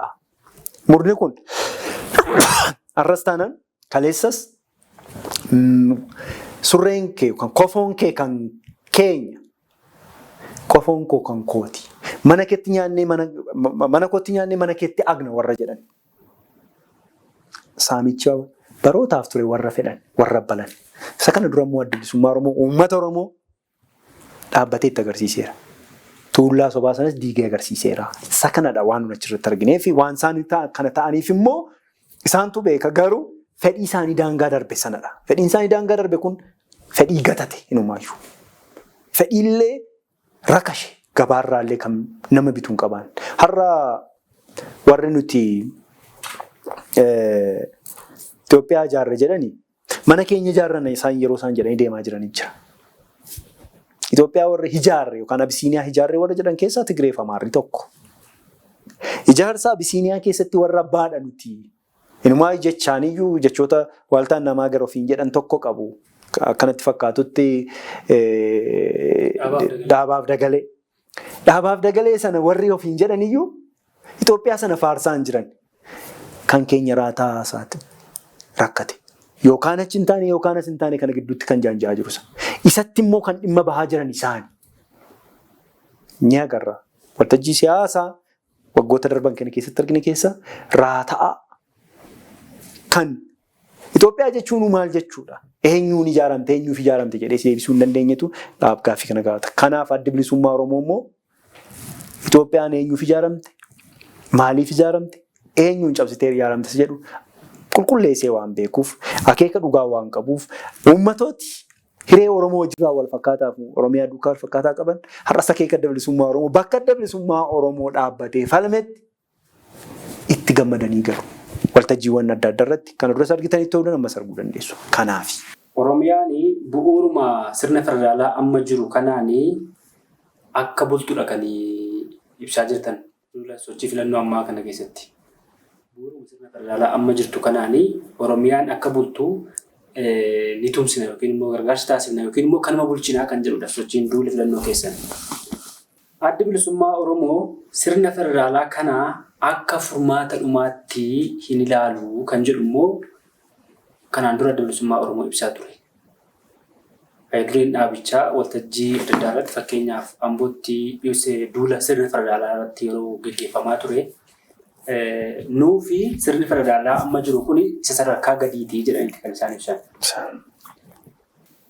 Jechuun bu'uuruma sirna federaalaa. Bu'uura sirna federaalaa. Bu'uura anu nu jedhaa jirru akka bultu hin jenne. Nuti asirratti wanta sirrachuu qabu. Nuti akka bultu hin jenne. Bu'uuruma hamma jiru mataa isaanii hojiitti haa hiikamu. Heerri amma jiru hojiitti haa hiikamu jechuudha. Federeeshinii amma jiru haa diimokiraata'u jechuudha. Sana keessatti mirga hiree murteeffannaa hanga adda bilisummaa Oromoo hanga abbaa biyyummaa bilisummaatti jedha. Hormi garuu yookaan heerri biyya kana maal jedha? Hanga foxxoquutti jedha. Miti uummatooti mirga hiree ofii murteeffachuu hanga bilisummaatti jedhu sana raggaasisuuf akka meeshaa tokkootti, akka meeshaa rakkoo furu tokkootti federeeshinii kanaa fi heerri kun hojiitti taa'udha. Akka amma jirtu taabultu jechuun immoo nuyyuu gaafannu jechuudha. Matakkaliinis nuyyuu gaafannu jechuudha jijjigaas. Nuyyuu gaafannu jechuudha mooyaalees. Garuu waan nun jedhaa jirru inni kun hojiitti yoo hiikame biyya kana keessatti uummati guddaadha jedhamu lakkoofsaan nullee guddaadha jennee himannuu fi addunyaan illee beektu Oromoodha. Oromoon immoo mirga hiree murteeffannaa yookaan referendamiidhaaf gaaffii isaa kan faayil ta'ee jiru san yoo hojiirra oolche uummata wayyaba. Uummata wayyabni immoo silas murtiin ni murteesse sirriidha. Isa kanaaf hojiitti haa hiikamu jenne. Federeeshinii kana haa ta'uuti malee immoo seera biyya kanaa keessa iyyuu bu'uurri federeeshinii kanaa warra wixne keessaa adda bilisummaa Oromoo abbaadha miti. Furmaataaf akka meeshaa yookaan akka riqicha furmaataa tokkotti itti dhimma bahuudhaan referendamii uummataadhaan kan murtaa'u ta'a jechuudha. Malee addi bilisummaa Oromoo ofiin murtii murteessee Oromoo irratti gad dhiibuu hin qabu. Oromootu murteeffata.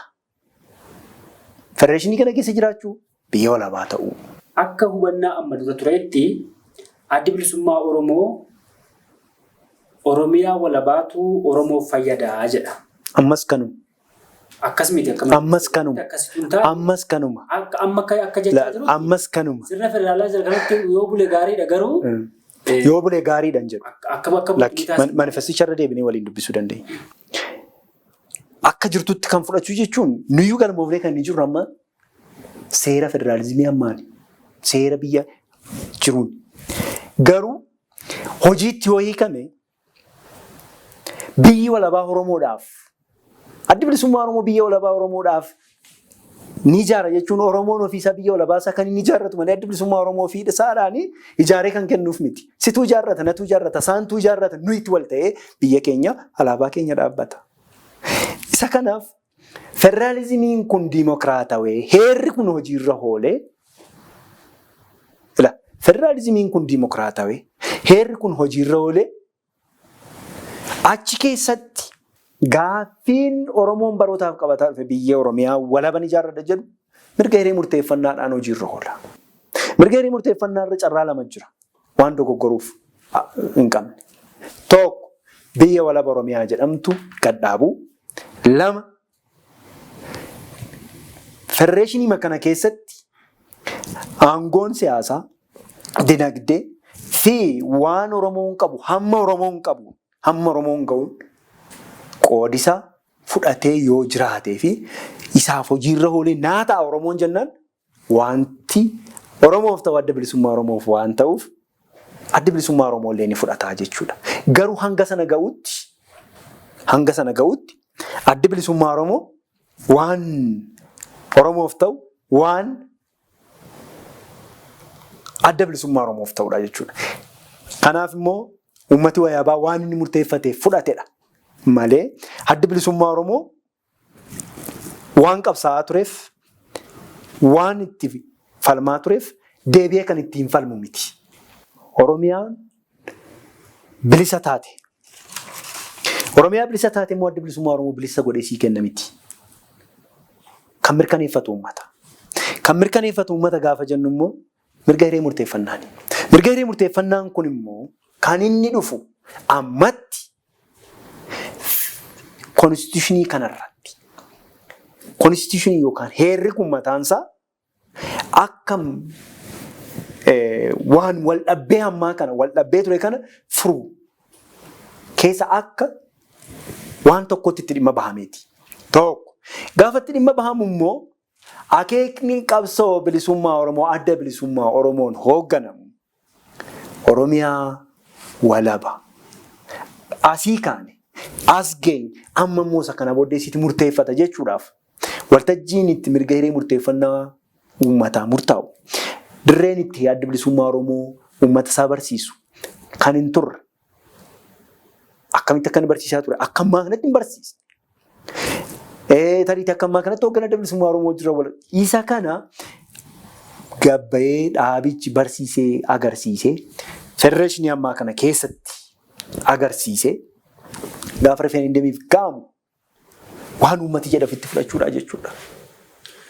Waan uummati fudhatu maali? Waan sinoo maal akeektu yoo jette abbaa biyyummaa akeekna. Oromiyaa bilisaa akeekna. Oromiyaa bilisaafis immoo ni qabsoofna. Oromiyaa bilisaafis immoo ni dhaabbanna. Sana himna.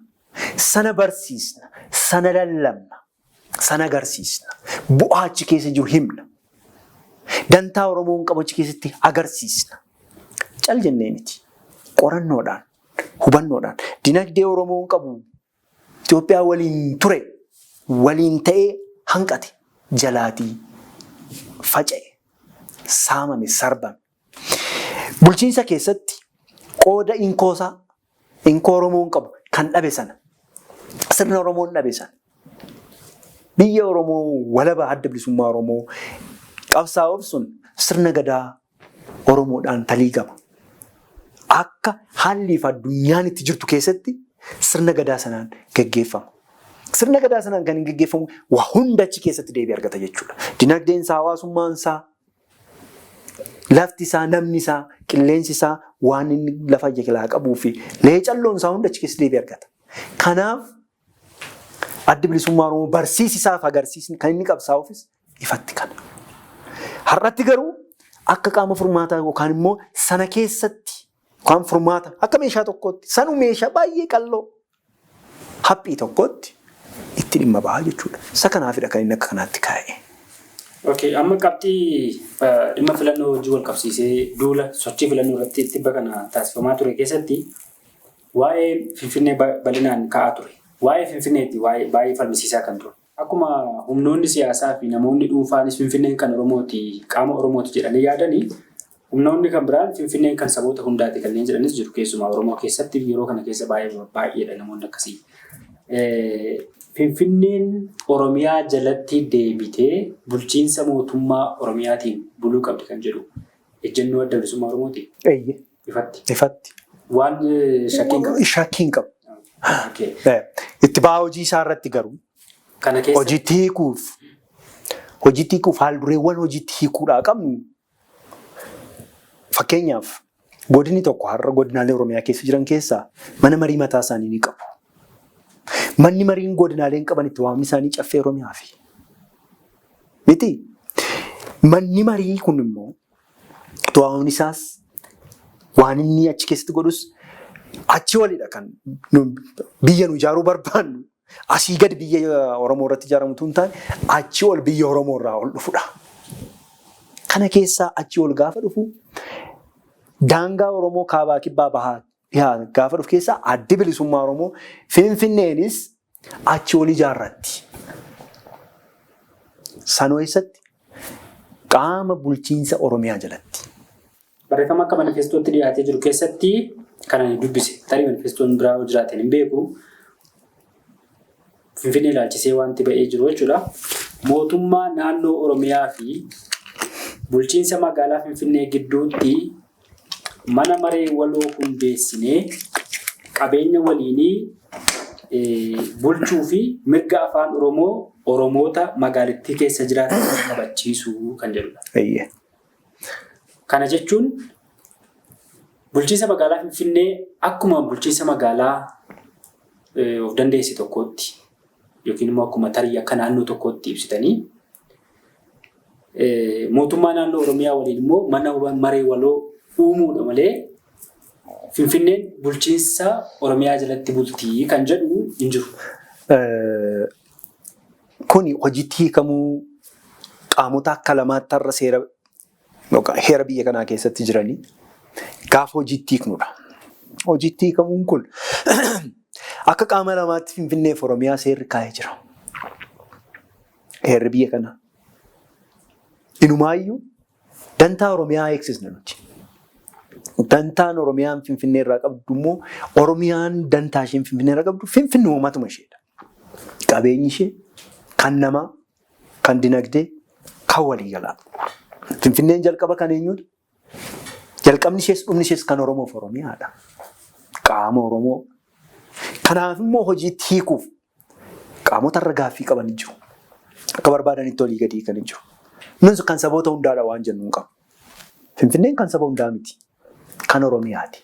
Kan Oromooti. Garuu har'a isa daanga'ee jiru kana.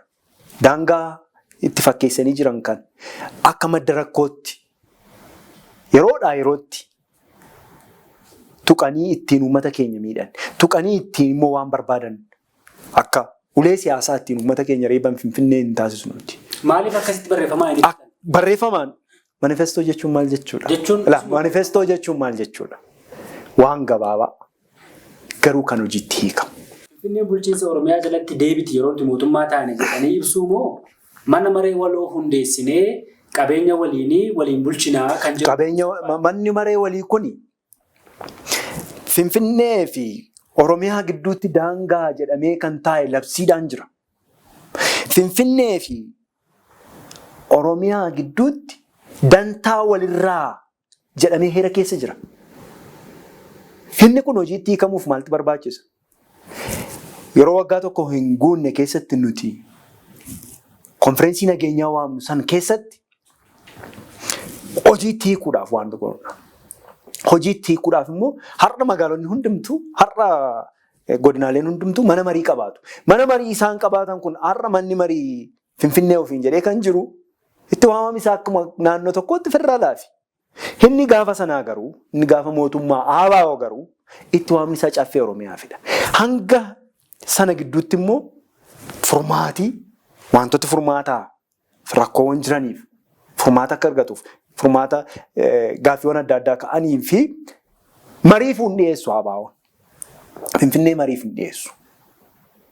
Ifaadha kun. Garuu bulchiinsaaf immoo ni godha. Bulchiinsaaf adda bilisummaa Oromoo kan jedhu hangoon siyaasaa irraa jalaa kan qabaatu jedha miti. Inni kunis immoo check and balance bifa qabaatu. Check and balance bifa qabaatuun immoo hojiitti kan inni hiiku kan Finfinnee akka kanaatti. Finfinnee wiirtuu siyaasa Afrikaati. Wiirtuu siyaasa Oromooti.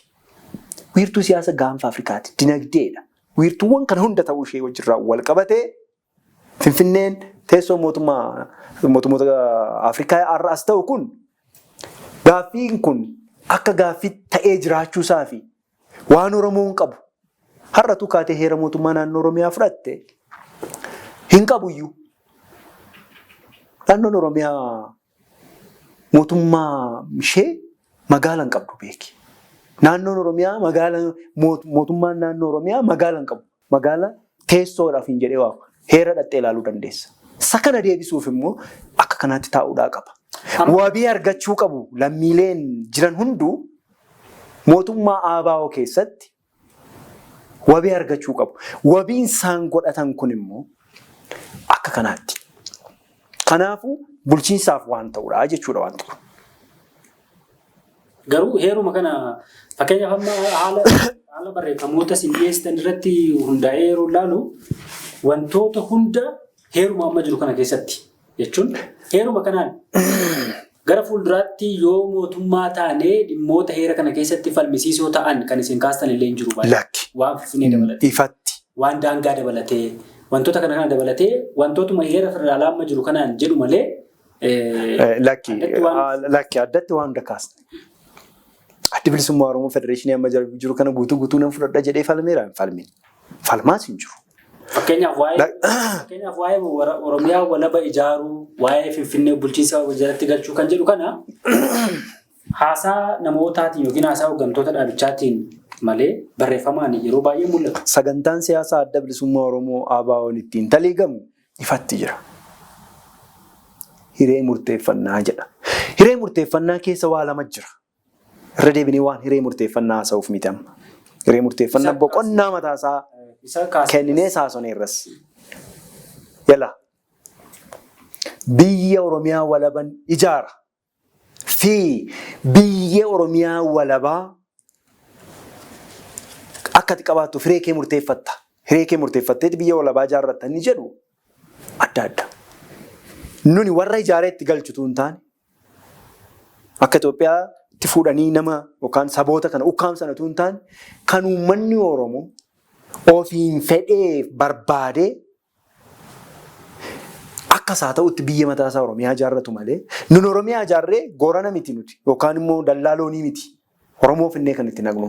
Oromoon ofiin ijaarrata. Oromoon ofiin ijaarrata gaafa jennu immoo ammas sagantaa siyaasaa ifaadha kan qabu adda bilisummaa Oromoo. Sagantaan siyaasaa sun garuu karaa adda addaa hojiitti hiikama. Isuma irratti namoonni yeroo yaada kennan sagantuma adda bilisummaa Oromoo kana irratti ifaa miti jedhu. Maaliif? Wantoota lama wal duukaa qabatee deemaa jiru. Hiree murteeffannaa fi biyya walabaa ijaaruu. Hiree murteeffannaa uummatatu murteeffataa jedha. Kan immoo dhaaba siyaasaa saba tokkoof yookiin immoo akka sabaatti ijaarameef tun taane namoonni dhuunfaayyuu ni jedhu. Kun seera idil addunyaadhas. Garuu adda bilisummaa Oromoo kan namni itti beeku sana Oromiyaa walabaa jedhamee gaafa duraattiin himame sana tun taane wantoota lama kan burjaajii qabu qabatee deema. Sagantaamtu sunuu qulqulluu miti kan jedhan immoo yeroo dhiyootti haasaa miidiyaa irratti mul'atu. Warra yeroo dhiyootti haasa'anii fi dungoo qabsiifatan ifaadha akeeka adda bilisummaa Oromoo garuu. Eessatti? Ilaa abbaa hirree tokko diigdee impaayera tokko diigdee abbaa irree biraaf impaayera biraa ijaaruuf hin deemu adda bilisummaa Oromoo. Adda bilisummaa Oromoo impaayera keessatti hiree Oromoo murteessuuf hin qabaatu. Abbaa biyyummaa Oromoo gonfachiisuus hin qabaatu. Abbaa biyyummaa isaa kan gonfatu uummatii hiree murteeffannaa isaadhaan gaafa jennu guyyaan uummatichi barsiisa adda bilisummaa Oromoo biyya Oromiyaa, biyya walabaa. Biyya walabaa sana immoo kan uummati ittiin murteeffatu hiree isaa murteeffannaan refereendamiin. Waan lama wal duukaa deemsisan ni jedhu, inni fun ni jedhu, tarii irra deebi'aa dubbisu. Muuxannoon kun immoo muuxannoo Oromiyaa qofa miti. Biyyoota adda addaa waraana hedduu geggeessanii ba'anii booda maaliif dhiyaatu? Refereendamiidhaaf dhiyaatu. Biyya kanarrattuu agarreerra. Seenaa isaa keessatti ELF yookaan adda bilisa baasaa Eritiriyaa waraane. Qaamota isa fakkaachuu irra waraanee dhufee as ga'e. Maal godhe? Uummatooti Eritiriyaa mirga hiree murteeffannaa isaanii akka isaan murteeffatan godhe. Saboota biraas warri hiree wal fakkaataa qaban akka isaan waliin murteeffatan godhe. Barsiisni mootummaa sanaa maal ture? Biyya kee walabaa dhaabbadhuudha miti. Maaltu wal dhaare asitti? Warri waliin dheeree wal keessa laaqee ilaaluu barbaadu. Silayyuu jisaa rakkisaadha. Garuu adda bilisummaa Oromoo waan inni jedhu hiree mumsii murteessa jedhu hin qabaatu. Hiree kee murteeffadhu siin jedha. Hiree kee murteeffadhu jechuun ati qooda qabdaa. Qooda gaazexeessummaa bahachuudhaa qabda. Hiree kee murteeffadhu gaafa jedhu qote bulaan, daldalaan hundumti keenya hiree qabna, qooda qabna. Hireeniif qooda nuti qabnu dirqama ijaarrachuudha qabna. Ankoodha jechuufuu ijaarrachuu danda'uudha qaba. Gaaffii tokko gaaffii xumuraa jedhee kan hin kaasu yeroo ammaa kana Oromoon qabsoosaa akka gaafa jalqaba eegaleetti yookiin immoo akka nuti beeknutti yookiin akka amma dura geggeeffamaa turetti yeroo inni itti geggeessaa jiru hin jiru. Kana jechuun sodaa qabaa jechuudha. Yookiin sodaa qabaa yookiin wanti isa daangesse tokko hin jiraata. Gama biraatiin Oromootu biyya bulchaa jira waan jedhamuu fi yaadi kunis yaada namoota hedduu ta'aa waan dhufeef mootummaa kana qusataa waan jiru fakkaata yeroo tokko tokko. Mootummaa kana qusachuun yeroo dhiibbaan adda addaa geggeeffamu, yeroo murtiin adda addaa raawwatamu, yeroo gama daangaatiinis gama waan eenyummaa isaatti dhufu baay'eedhaan kan kanaan dura Oromoon obsan qabaanneef amma garuu yeroo Oromoon callisee ilaalutu jira. Karaa tokko mootummaa kana sababii mootummaa Oromoodha jedhameef yookiin immoo sababii namoonni afaan Oromoo dubbatan, namoonni Oromoo ta'an aangoo kana qabatanii waan jiraniif mootummaa kana qusachuun Oromoo biratti mul'achaa jira. Isa kana akkamitti hubatte? Qabsoo Oromoo kana fuulduratti tarkaanfachiisuuf haalli kun ta'eera jettee amantaa? Tokko qabsoon akka duraatti hin jiru ni jedhu kun qorannoo barbaada fuma isaayyuu. Qabsoon akka duraatti hin jiru ta'e qabsaan hin jiru. Inumaayyuu qabsoon akka duraarra caale.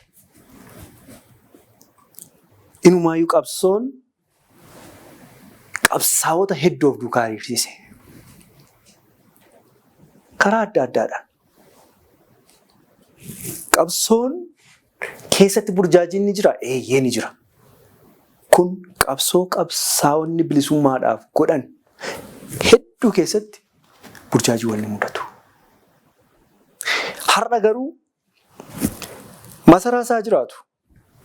Afaan tokko dubbatteef akeekatitti manaa baatitu adda adda.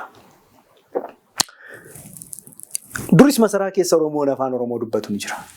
Oromoon Oromoof qabsaa'u immoo hin jiru. Fakkeenyaaf Jeneraal Taaddasaa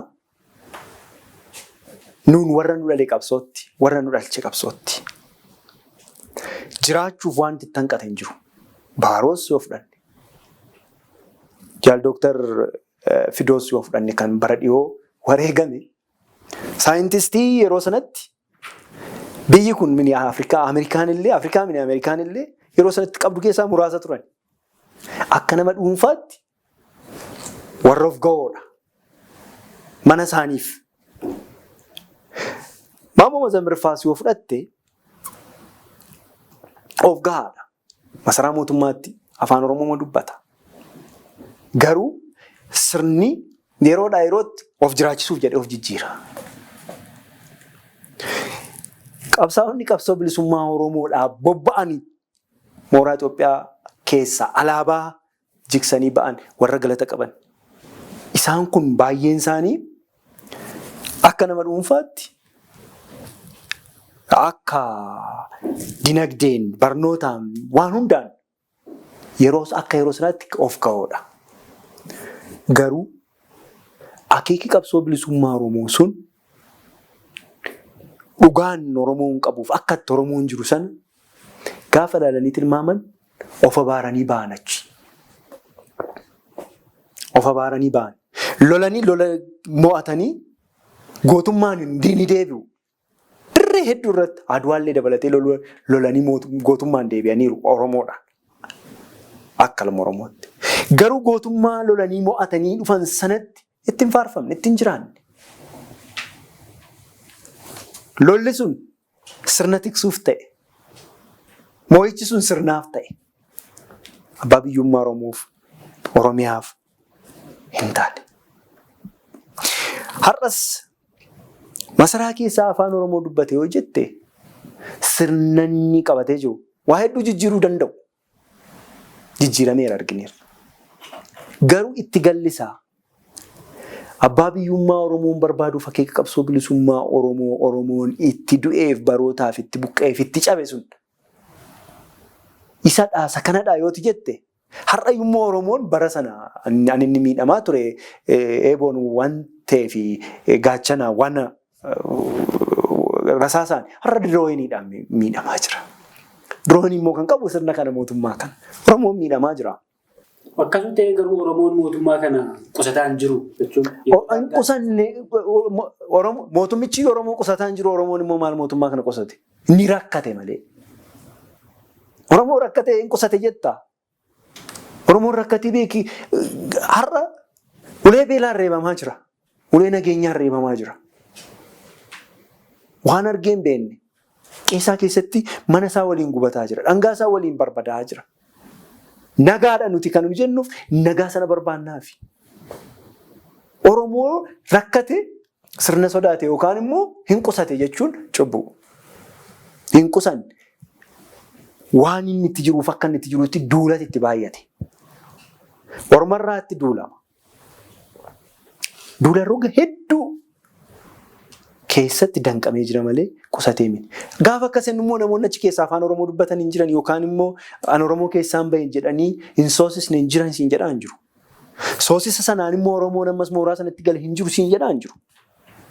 Garuu Oromoon qabsoo isaarraatii yookaan qabsoo isaa keessa dhaabbatee hin qusanne. Garuu duula roga hedduu kanatu Oromoo diqqeesse. Diqqii. Inni kun immoo har'a beela, har'a waraanaan, har'a qeessaa keessatti haati laga buutee bishaan waraabbattee galuu hin dandeessu. Waa meeqatu irratti raawwata. Safuudha Oromoof kun. Abbaaf haadha biratti mucaan gaafa gudeedamtu safuudha kun Oromoodhaaf. Cabina Oromoodhaaf. Cabarratti caba. Ni sodaateere, ni qusateere, ni miidhame. Loloota kana hunda keessa jira. Har'a qe'ee nuyi itti dhalanne. Lagi isaa maatti jira. Namni isaa maatti jira. Loon isaa maatti jira. Gaarri isaa akka sanatti jira. Malkaan isaa akka sanatti yaa'aa jira. Yaa'uu miti. Malkaan isaa yoo akka duriitti yaa'aa hin jiru.